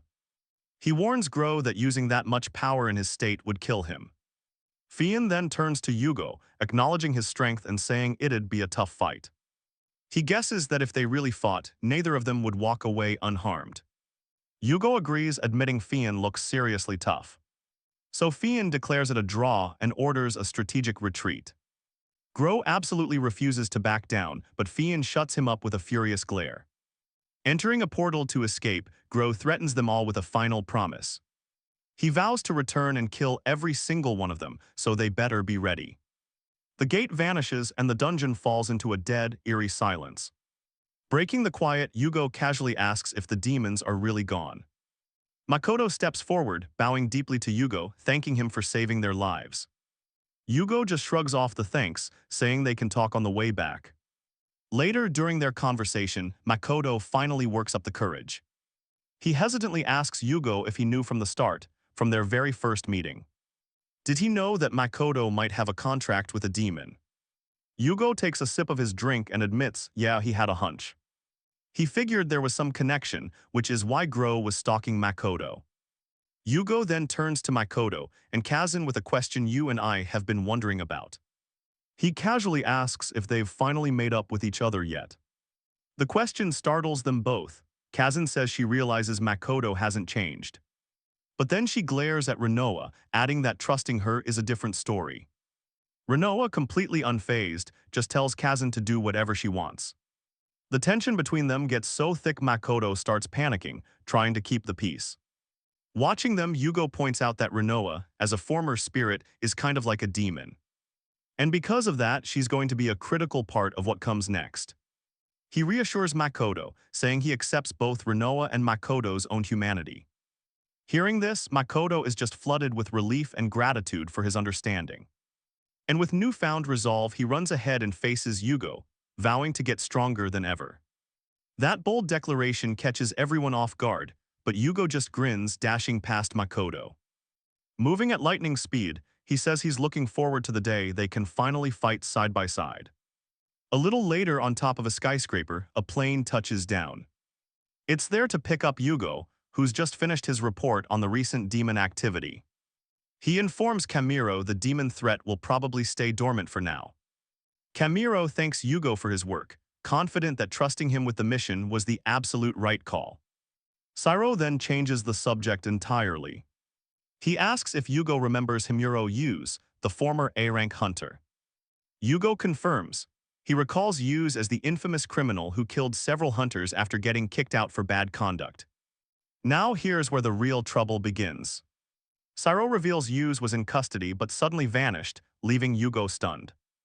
Yugo mutters that the whole situation has turned into a total mess. But admits he can't help right away, he has other urgent business to handle. Instead, he offers to recommend 2 up-and-coming hunters from his side. He promises to send their data over for Kamiro to review. Kamiro agrees, saying he'll check it later. After the call, he turns to a man at a near desk and apologizes for making him wait, inviting him to speak. The man introduces himself as Yu Aji, a former disciple of Himuro Yu's. He declares his intention to end his old master's heinous crimes once and for all. Years ago, we see Aji talking with his master, Himuro Yu's. Aji expresses his desire to be a great hunter, committed to doing his duties perfectly. But Yu's just laughs off his seriousness, calling him too stiff. He says he doesn't want a boring disciple, playfully jabbing Aji in the back. Yu's urges him to just enjoy being a hunter, reminding him it took effort to even get this far. Aji insists that a hunter's responsibilities must always come first. But Yuz cuts him off, saying that if Aji is gonna be his disciple, he has to ditch the rigid formalities. He tells him to stop chasing perfection and follow his own ideals instead. And you can see the problem forming here, right? He advises Aji to avoid being a puppet for the worthless association. Aji reluctantly agrees, but adds that he could never be like Yuz. His master accuses him of being cheeky, asking if he's making fun of him. Back in the present, Makoto and Kazan are on a morning run. Kazan brings up the flower shop Makoto went to after their last dungeon raid. Makoto explains it's because Renoha likes pretty things. He adds that the room just feels more alive with her around. Nearby, a man on a bench idly wonders how many laps the two have already run. Curious, Kazan asks what else Renoha likes besides flowers. Makoto hesitates. He suggests she ask Renoha herself, who flatly replies she has no particular likes. Kazan pushes her to be a little friendlier. Since they're all on the same team, Renoha just reminds Kazan that she was the one who said she didn't trust her. Frustrated, Kazan's voice gets louder. She says she can't stand Renoha's attitude. Makoto tries to play mediator, asking them to get along, but both women yell at him to stay out of it. Defeated, he backs off. As they continue, they overhear a couple talking nearby. And trust me, you and I know that the news they're discussing is about to change everything. The news hits the TV, a prison break. The woman panics, but her boyfriend just wants to go home. Makoto turns to Kazan, asking if she knows about this. And here's where we meet our villain. Kazan confirms it's Himuro Yusuke, a former A-rank hunter who was ridiculously skilled.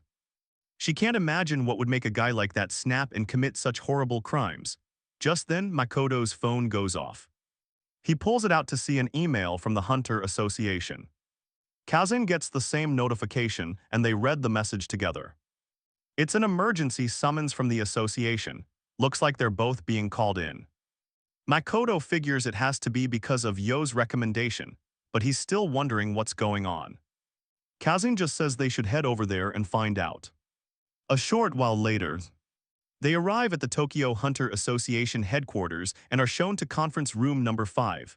A man walks in, introducing himself as Hasashi from the Abnormal Measures Division.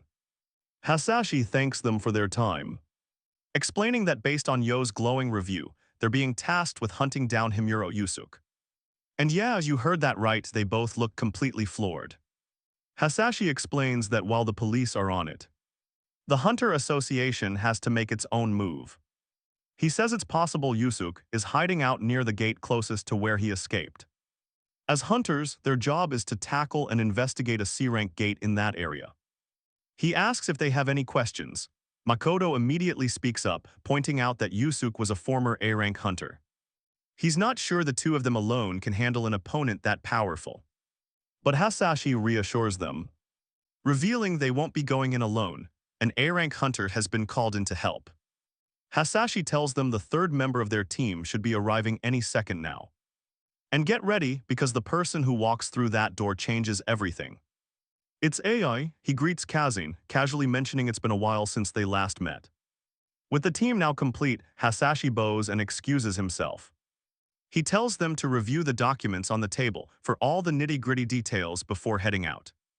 Kazan turns to AI, saying it really has been a long time since they cleared a gate together, and AI agrees. Makoto just stares at AI in total awe. This is the prodigy of their generation. The only one to reach A-rank status. He sticks out his hand for a shake. He tells AI how much he admires him, and what an honor it is to work with someone so incredible. But AI doesn't even move. He just introduces himself as the former disciple of Himuro Yusuke. Let that sink in. Makoto just awkwardly pulls his hand back. Then AI drops the bomb. He has zero intention of teaming up with them. Makoto and Kazan are speechless. Kazan stammers, asking why he wouldn't work with them, insisting that teamwork is crucial for this mission. AI, totally unfazed, picks up the tablet on the table and calls them a hindrance. He repeats that he doesn't need their help. He says that finding Yusuke is his personal burden to bear, and he's going to handle it alone. As AI turns to walk out, Kazan yells for him to stop, while Makoto voices his own objection. AI actually pauses. Makoto argues that working together as a team would be way more effective. He proposes that if he and Kazan handle the "Alright, stick with me as we watch our hunters argue over the best way to handle this gate." AI just stares Makoto down, but undeterred, Makoto keeps talking. He cheerfully points out that as hunters, they can't just ignore the situation. Kazan agrees, promising they'll do their best to contribute to the mission. With a sigh, AI tells them to do whatever they want, making it clear he's going to keep acting on his own. As he leaves, Makoto tries to stop him. He insists they need a plan first, but AI just blows him off and walks out. Makoto turns to Kazan, worried they couldn't even discuss strategy. But Kazan reassures him, saying for now they should just follow AI. Later that night at an abandoned school, the barrier at the entrance has been shattered. 3 middle school boys are inside, exploring the creepy building. The first kid suggests they claim the entire school as their new turf. The second boy is all for it, proposing they each take a floor to manage. But the third kid, wearing a cap, immediately objects to their plan. He points out that the school is way too big for 3 guys to control. As they walk, one of them shines his flashlight into a classroom. And here's where things get really weird. He spots an area blocked by sharp ice spikes. They're totally confused, wondering if it's a dungeon gate covered in ice. Suddenly, panic hits the first boy, who yells for them to call the association. He says to leave this to the hunters, but then he falls completely silent. His friend turns to check on him, only to see both his buddies are frozen solid. Completely encased in ice, absolute horror fills his face as he sees that same ice is now crawling up his own body. He drops his flashlight and screams in pure terror. The ice swallows him whole, and from behind his friends, a dark figure emerges. The ice tightens around his body, freezing him instantly where he stands. Then the mysterious figure shatters the ice, along with the 3 boys trapped inside. A man steps past the broken remains, muttering to himself. He complains about the inconvenience of having to deal with unnecessary corpses. He turns to the gate, sealing it with his ice-based divine power. Speaking to himself, he declares his intent to get revenge on the association. And I know what you're thinking, who is this guy? It's Himuro Yusuke, a former S-rank hunter. Flashing back, we see AI, Makoto, and Kazan standing before the gate. It's an S-rank dungeon, and AI reminds them again he's handling things his own way. Before they can go in, Makoto calls out to AI, asking him to wait. He tells him there's something important that he absolutely needs to share. Makoto knows if they're going to work together, he has to come clean about his situation. But before he can even speak, AI interrupts. Is this about your contract? The one with the demon. He then reveals that Yugo already told him everything. Makoto is stunned. He asks AI if he isn't going to condemn him for it. AI replies that simply having a contract with a demon isn't inherently evil. It only becomes a problem, he says, if you use that power for wrongdoing. Makoto is left speechless by this, but Kazan puts a reassuring hand on his shoulder. He adds that AI isn't a bad person, and with that, follows him into the dungeon. Makoto is left behind, staring at his hand, wondering if someone could really see it that way. And you and I can see this moment changes everything. A few moments later, they all head in. Let's drop right into the action. They've cleared the C-rank dungeon and just entered the boss room. And there it is, the dungeon boss, a massive white spider. Makoto knows defeating this thing is not going to be an easy fight. Just as its sharp leg strikes, Aji unleashes his divine power, freezing the monster solid. The whole thing happens in a flash. Makoto and Kazan are just stunned as Aji shatters the frozen spider into a million pieces. How much longer are you going to waste time, he asks. On weaklings like these, as Makoto and Kazan try to process what just happened. They spot Aji at the dungeon entrance, standing with his divine spirit. Yuki, an advanced class spirit. Makoto quickly thanks Aji for the save and asks about the search. Aji replies that it's complete, but they found absolutely no clues, so there's no reason to stick around. Makoto glances back at the spider's shattered remains, still unable to believe how easily it was taken down. He'd just seen the true power of an A-rank hunter. As Aji starts to leave, Kazan shouts at him, accusing him of always being so Self-centered, when Makoto doesn't follow, Kazan glances back. And in that moment, Renoa speaks to him. Now pay attention because this changes everything. A new ability awakened during that battle. Makoto's excitement flares up as he asks about it. Renoa explains it's called residual shadow sense, a skill that can actually detect the leftover traces of shadows to locate a target. Aji looks visibly surprised by this. Renoa adds that if the traces are recent, within the last 24 hours, the ability can follow the target's exact movements. Hearing this, Makoto's hope soars. He exclaims that this is the perfect ability for their mission and runs excitedly over to Aji. He explains that his brand new power could finally help them locate Usus. He asks if Aji knows any place that might have some kind of significance. After a moment of silence, Aji starts walking, mentioning a hill near the dungeon gate. A place where he and Usus used to talk all the time, without looking back. Aji just keeps walking, prompting Makoto to ask Kazan if that means they should follow. Kazan just sighs in frustration, admitting it's probably true. And yeah, I get it. Aji's not exactly a team player, as Renoa mutters under her breath. A short time later, they arrive at the hill. Aji pauses, his thoughts clouded by memories. He reflects on how, after Usus's betrayal, he swore he would never return to this place. Makoto sees the distant look on Aji's face and can feel the heavy history here.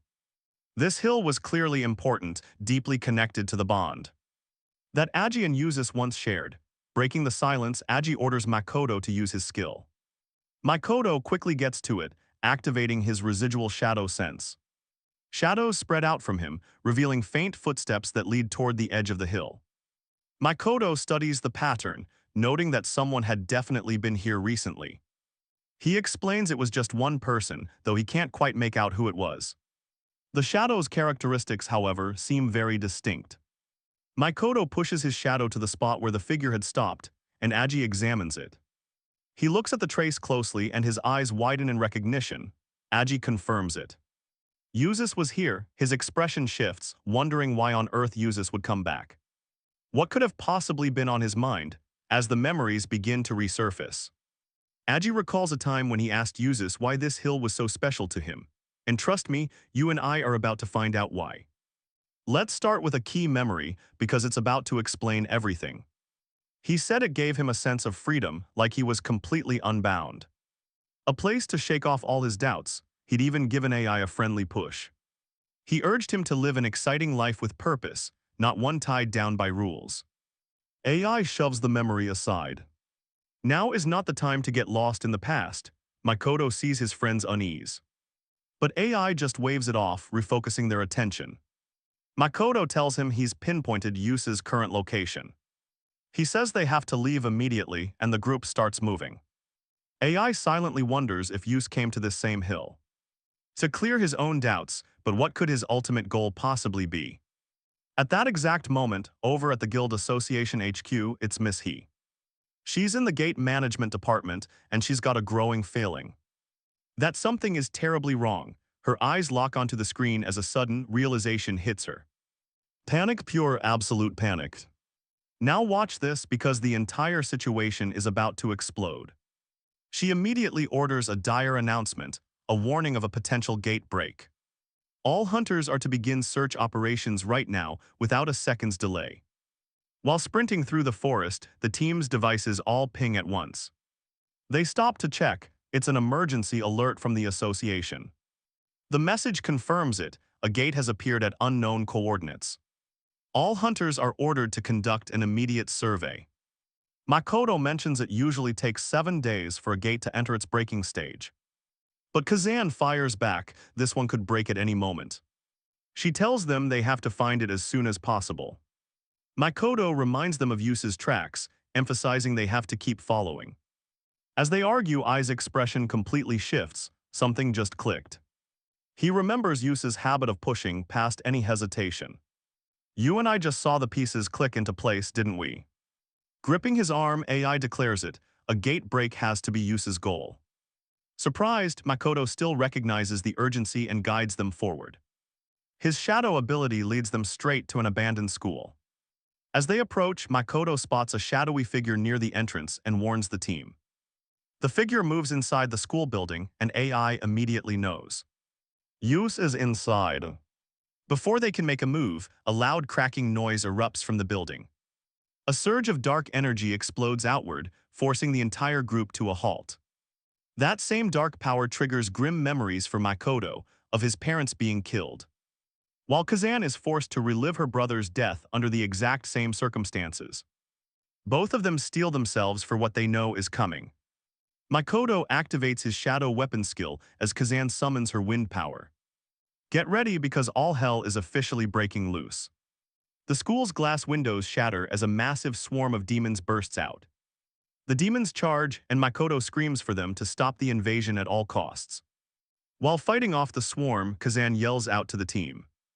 All right, we're jumping right into the chaos, as he urges them to hold the line until reinforcements arrive. But then the demons turn their attention to AI, who unleashes a burst of cold divine power. He freezes a huge part of the swarm in a single attack. Without hesitation, AI leaps toward the school, leaving Makoto to fend off an incoming demon all on his own. Blocking the attack, Makoto gets frustrated by Ai's tendency to just act independently.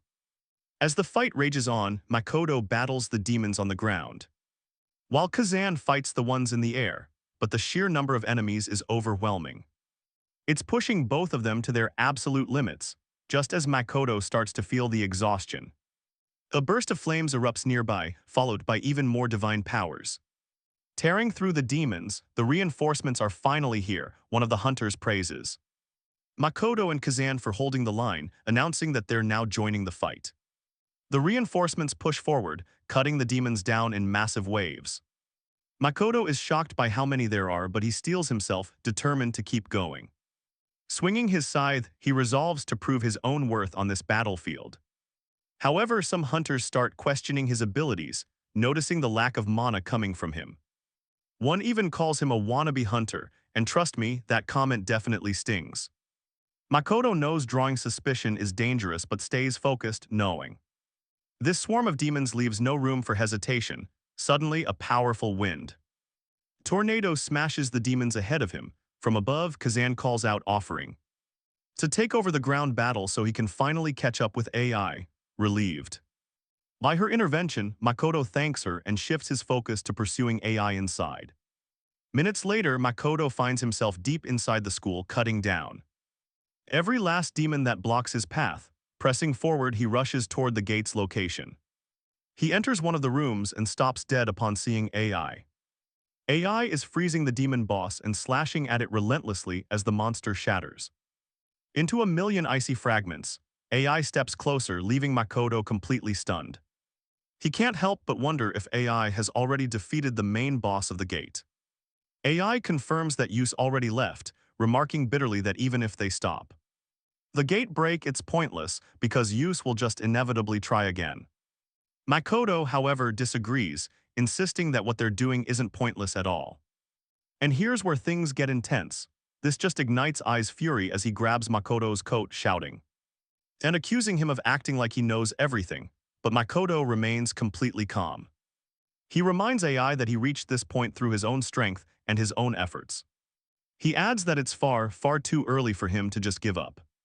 His words seem to stun AI for a moment. Makoto then points out that since AI beat the boss, they can now catch up with Use immediately using his residual shadow sense. He locates Use's trail and grabs AI by the arm, urging him to hurry before Use gets too far away. As they move, AI stares at Makoto's hand on his arm, and his angry expression softens. Pulling free, AI apologizes and starts walking ahead. He thanks Makoto, but Makoto replies that this isn't the time for thanks. He suggests saving it for when everything is well and truly over. And this brings a rare smile to Ai's face, who agrees they should finish this swiftly.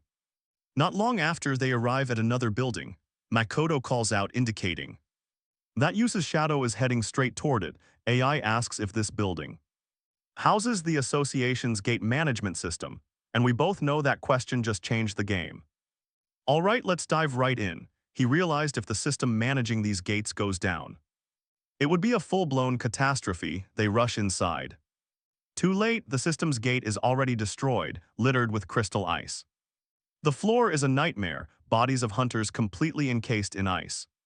Looking around, Makoto sees it all, security, staff, everyone. Suddenly, Ali sprints right past him, and Makoto shouts for him to wait up. But Ali doesn't even hesitate, just keeps charging deeper inside. In the deepest part of the facility, right outside the most critical room, more frozen bodies. And inside that room stands Usus, right next to a massive containment tube. He's calmly setting a bomb, declaring that its detonation will be the end of the entire Hunters Association. Without warning, sharp ice crystals shoot straight for Usus. Unfazed, he raises an ice wall. The attack shatters against his defense just as Ali storms into the room, rage on his face. He screams Usus's name, but the villain just calmly replies, expressing his satisfaction that everything is going according to his plan. He warns Ali to stay out of his way, as Makoto finally reaches the room's entrance. Usus just flicks his fingers, and a massive block of crystal ice seals the doorway shut. And just like that, Makoto is trapped outside. This is now a one-on-one fight. Inside, Usus smirks at Ali, calling this their long-awaited reunion. He taunts him, saying Ali wouldn't want anyone interrupting their special moment. Ali can hear Makoto pounding on the ice wall behind him, but his focus is locked on Usus. The villain asks if Ali truly has what it takes to kill him. Ali's answer is simple. He can't afford to show him any mercy. Usus unleashes his power. He remarks that Ali hasn't changed, revealing his rank, a high-level divine spirit flown. And you know he means business, taunting Ali to come at him with everything he's got. In response, Ali summons Yuki, declaring Usus doesn't need to ask. He's about to give it his all. Usus lays out the rules of the game. To win, Ali has to defeat him and destroy the bomb he's holding. Knowing reinforcements are cut off, Ali activates his power, no other choice. He has to face Usus head-on. With grim determination, he conjures ice spikes. Dozens fill the air, then launch straight at Usus with everything he has. Usus just calmly observes that Ali's skills have improved, but calls the attack pathetic. With zero effort, he freezes every single ice spike in midair, leaving Ali and Yuki stunned.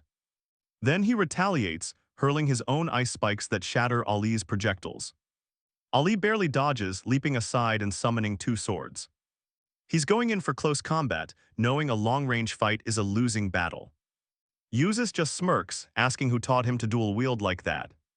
He summons his own ice blade, implying Ali already knows the answer. Ali tightens his grip and hurls one of his swords directly at Usus. The unexpected move surprises him, but he blocks it with his blade. As Usus wonders why he'd give up his dual-wielding advantage, Ali dashes in. Usus prepares to block an attack from the left, but he's been baited. Ali launches the other sword from his right, while simultaneously generating a new blade. Usus barely dodges, leaning back, shocked at how fast Ali can create another weapon. Ali presses his assault, attempting to land another vicious strike. All right, stick with me because this fight is about to get intense. Agi throws one of his blades, forcing Usus to block it once again. And he realizes the tactic is working. He's faster than Usus' ice regeneration. Usus, visibly impressed, actually shouts praise at Agi, acknowledging his skill. But then declares he's finally figured out how Agi fights. Agi fires back that he is no longer the person Usus once knew. For a second, Agi thinks he can actually win, but Usus' expression darkens. He warns Agi not to underestimate him as his power surges. He's about to demonstrate a new skill. Meanwhile, outside the sealed room, Makoto keeps hammering the ice in frustration, yelling about its insane toughness. Renault says the ice just proves Usus' power, urging Makoto to keep at it. Back inside the room, Usus begins forming something right beside him. The ice slowly swirls and solidifies, taking the shape of a human. And here's where it gets absolutely insane. Usus reveals his alter ego skill. A perfect ice copy of himself. He admits Agi's dual swords were a problem. But that won't matter now that Agi has to fight two of him. Agi calls it nonsense, saying a mere imitation could never be as strong. Without hesitation, Agi hurls one of his swords and dashes straight forward. He closes the gap in an instant, but his attack is intercepted. The alter ego blocks him effortlessly, leaving Agi completely stunned. Realizing the copy's strength, he leaps back to create some distance. Yus explains the clone moves on its own and has his exact same strength. The only catch, it's unable to use any skills. Aji scoffs, regaining his composure. He sarcastically remarks that Yus did a fine job crafting his little doll. Yus just smirks, mocking Aji for being all alone now, 2 against 1. Outside, Makoto overhears the taunt and realizes Yus must have created a clone. He knows this is bad, he needs to move fast, that bomb is still ticking. As the countdown continues, Aji engages the alter ego with incredible skill. He's holding his ground with his dual swords, but it is an even match.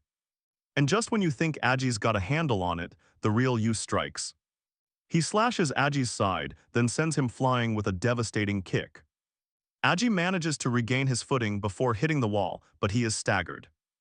Before he can recover, ice spikes shoot right at him and he summons an ice wall. Yus watches, amused, teasing that it is rare to see Aji so worked up. Shaken by the exchange, Aji begins to question if the gap in their power is truly this massive. Gritting his teeth, he demands to know why Yus, with all of his extraordinary skills, has chosen such a destructive path. Yus dismisses the question, claiming that nothing about him has changed. He says he is simply being honest with himself, explaining what hunters seek.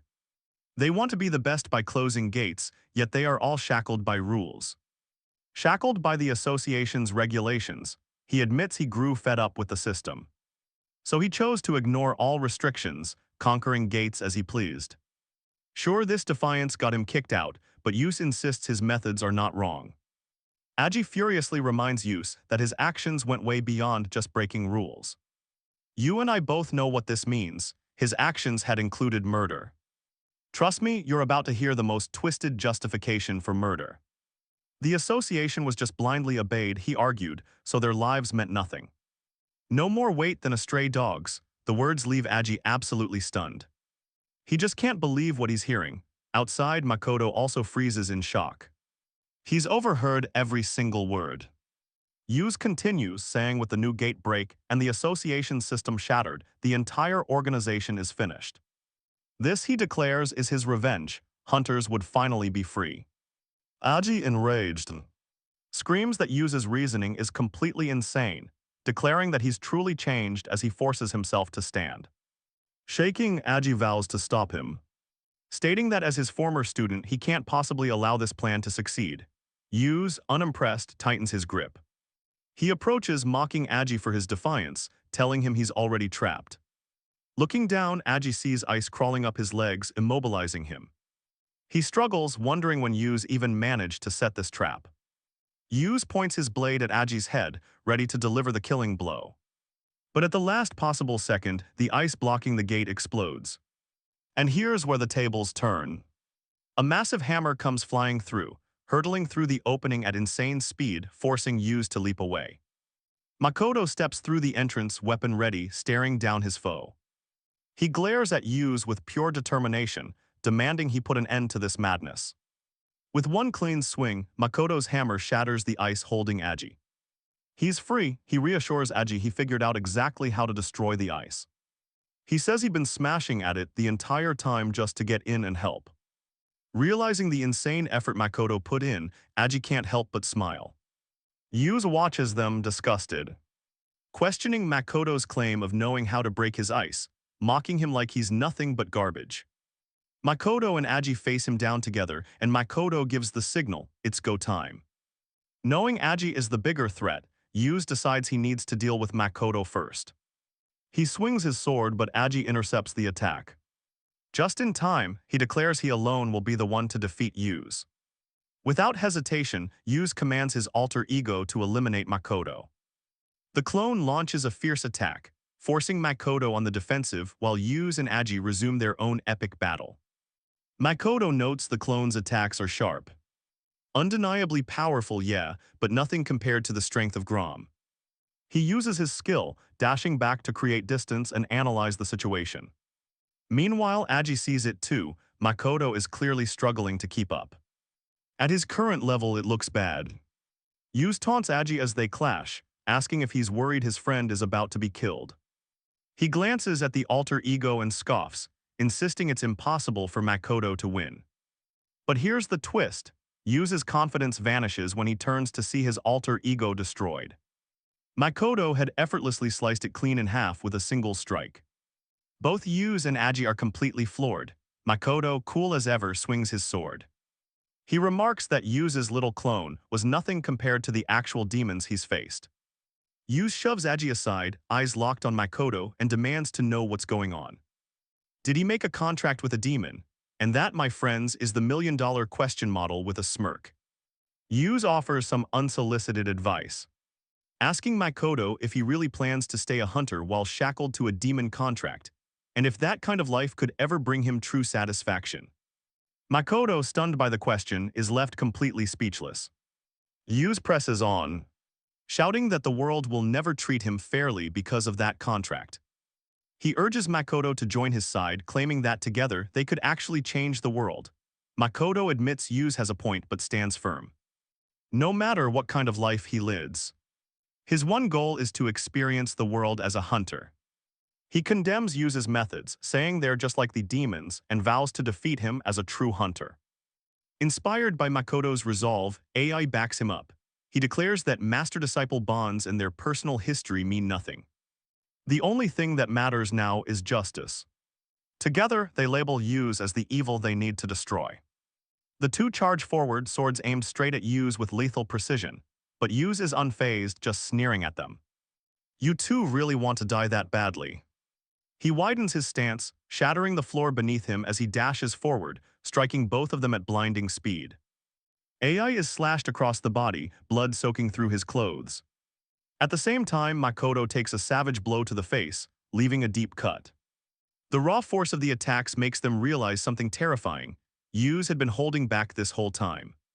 His true power was on a whole different level. Makoto and AI launch another coordinated assault on Yu, but he effortlessly bats them away with a single swing of his sword. Turning his focus back to Makoto, Yu unleashes a devastating strike. Makoto barely manages to block it, but the sheer force of the impact sends him flying backward.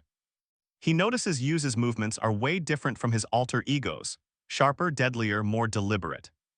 Desperate to find an answer, he remembers his residual shadow sense and quickly activates it. By watching Yu's afterimage shadows, Makoto realizes he can predict his next moves based on their path, a skill that could totally turn this fight around. Now here's where it gets interesting. He thinks if only he could share this vision with AI, and Noah says it's possible. But only for a moment, by channeling mana directly into his eyes.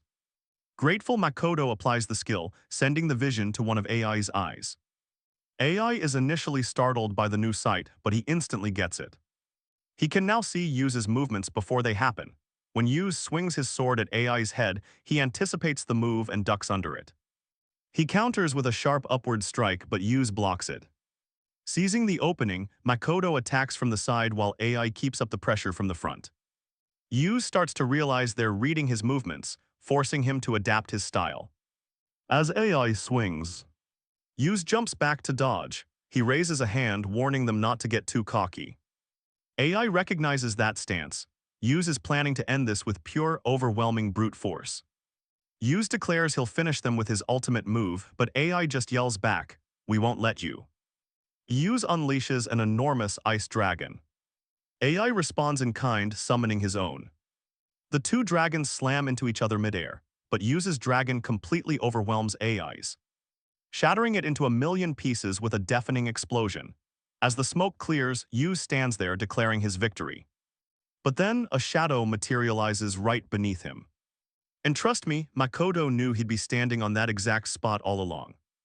It was the perfect opening. Before Yu could even react, both Makoto and Aji materialized behind him, their swords leveled at his neck. Yu spun around in total shock. He screams, asking how they got there, but gets nothing but silence in return. In perfect unison, they slice at Yu, completely severing the controller device. Yu collapses to the ground, and Aji is the one to catch him.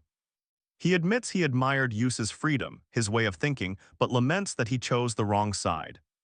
Calling him master, Aji declares that this is the end of his road. Makoto watches it all unfold, thinking how no human is free from making mistakes. Not even a powerhouse hunter like Yu. Still with Riona, Makoto decides to keep walking the path he believes in. A little while later, the group finally steps out of the building. Aji scrolls through the news, mentioning that the association will be there soon to take Yus into custody. Said and done, Yu sits nearby, completely immobilized with ice around his mouth, hands, and feet. Makoto nods, agreeing that it's for the best. Aji then turns to him, admitting he couldn't have won that fight alone. Without Makoto's plan, he would have lost. Extending a hand, Aji offers his sincere gratitude. Makoto just shakes it with a smile, brushing it off like it was no big deal, though he's a little amused to be thanked twice in the same day. Moments later, enforcement officers arrive, securing Yus and leading him away. Both Makoto and Aji bow respectfully as the officers confirm the successful capture.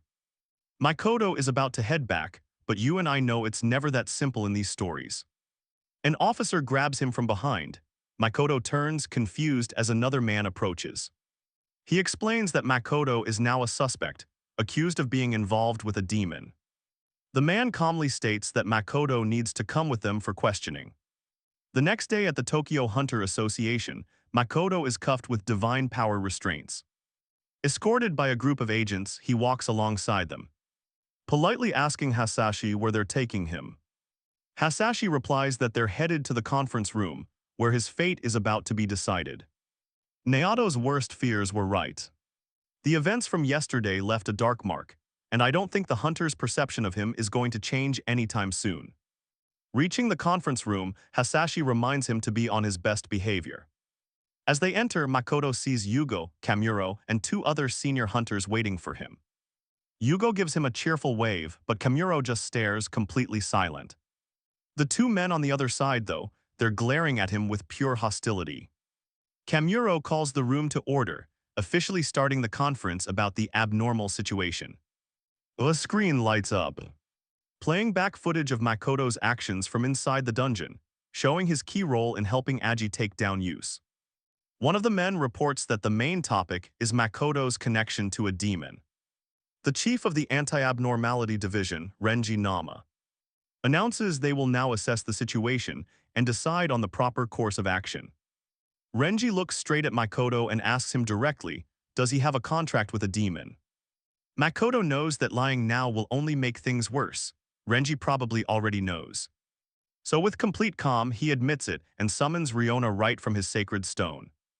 Her presence instantly fills the room as she glares right back at the hunters.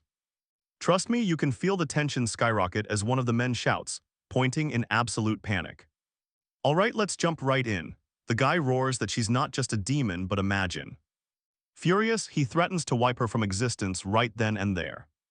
He starts unleashing his power, and Makoto immediately rushes to shield Rinoa. But before the attack hits, a spatial rift rips open, swallowing the energy whole. Yugo steps in, shutting the man down for being so reckless. He reminds him that the discussion had barely even started. Notori Tsubasa, an S-rank hunter, snaps that talking is a total waste of time. He suggests they should just erase Makoto first and get it over with. After a tense moment, Tsubasa reluctantly sits, telling them to get on with it. Renji turns to Makoto and orders him to explain himself, now. Makoto does, clarifying Rinoa isn't a magin, but a fallen divine spirit turned demon. That explanation absolutely floors Tsubasa, who yells he's never heard of anything like it. He's skeptical, saying it's way too hard to believe. Nova then whispers something to Yugo, who asks her to share it with everyone. Nova explains that back when she was in the divine world, she heard stories. Rumors of divine spirits falling from grace and becoming demons. She even mentions a specific angel who went through that exact transformation. Yugo thanks her, then asks the room if there's any reason to keep debating. But Tsubasa isn't convinced, firing back that Rinoa is still a demon. And trust me, this is where Renji asks the question that changes everything. How did Rinoa become a demon in the first place? He demands she explain. Rinoa admits it's true, she did become a demon, but claims she can't say more. Her vague answer makes Tsubasa's blood boil. He slams the table, accusing her of looking down on humans. He yells, asking how they're supposed to trust her with zero information. Renji points out the obvious risk of working with any demon. He says their involvement could leak critical info to the enemy. That's a danger they just can't afford to ignore. Frustrated, Makoto shouts that Rinoa is not a threat. But Renji calmly asks if Makoto can truly guarantee that. He warns that even the truth can be hidden under a mountain of lies. Makoto hesitates, the weight of the moment crushing him, fearing this is a loss. And just when you think it's over, the door swings open and a woman walks in. She sweetly apologizes to everyone, explaining she fell asleep. Twice because her bed was just that comfortable. An irritated Renji calls her Jaime, reminding her she was told to be on time. Jaime Kazuka, another S-rank hunter, just tells Renji to blame her bed instead. She then asks what everyone is talking about. Yugo casually replies that it's about what to do with Makoto and his demon contract. Kazuka just sighs, commenting on another heavy topic. Glancing at the door, she asks who the two people standing outside are.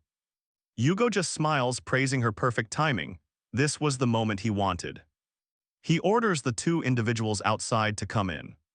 You are not prepared for this. To Makoto's shock, it's Aji and Kazan. Renji explodes, demanding to know what Yugo is planning, bringing outsiders here. Alright, let's watch Yugo drop a bombshell in this hearing, starting with a wink. He turns to Kamuro, asking him to confirm their involvement. After a tense pause, Kamuro agrees they're tied to Makoto's case.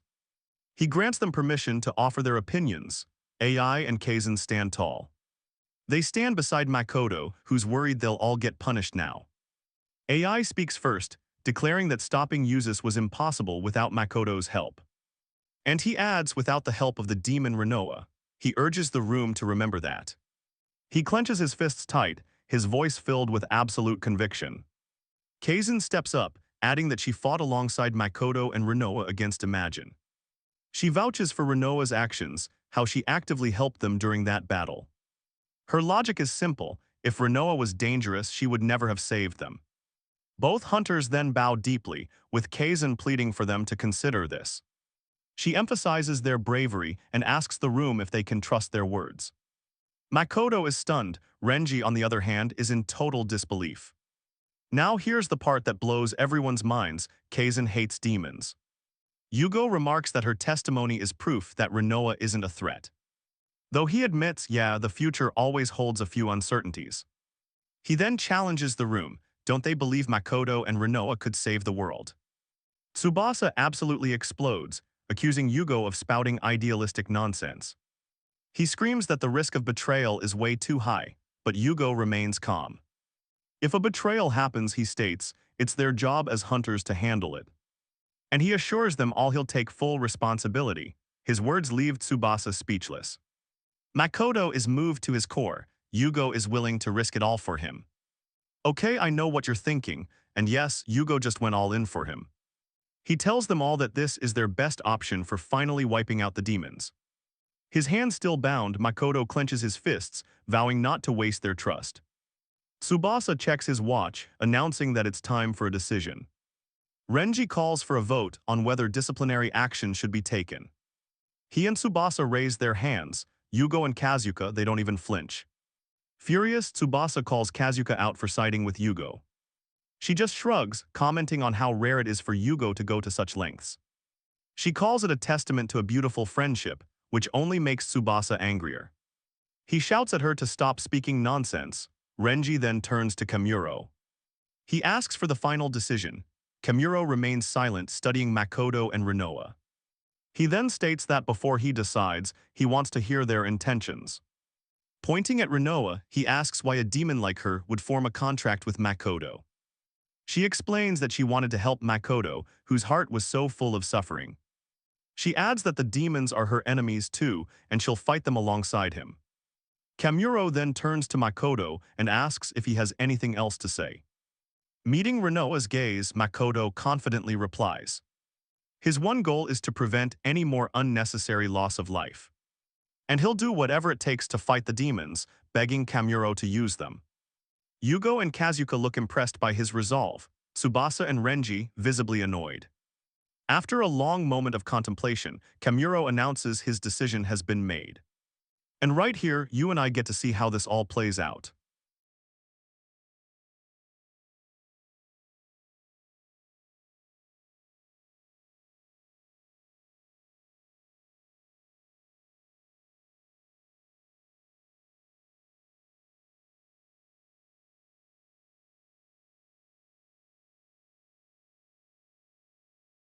regulations, then download and filter again, according to the content theme, we have image files like this. I guarantee that these images are taken from YouTube's system, Google's system, and comply with Section 107, that is Google's Fair Use Content Reuse Law. I have researched and searched for all this content. Now I will make about the process that I create a video to publish on YouTube. The main software we use is CapCut in the part with CapCut software first.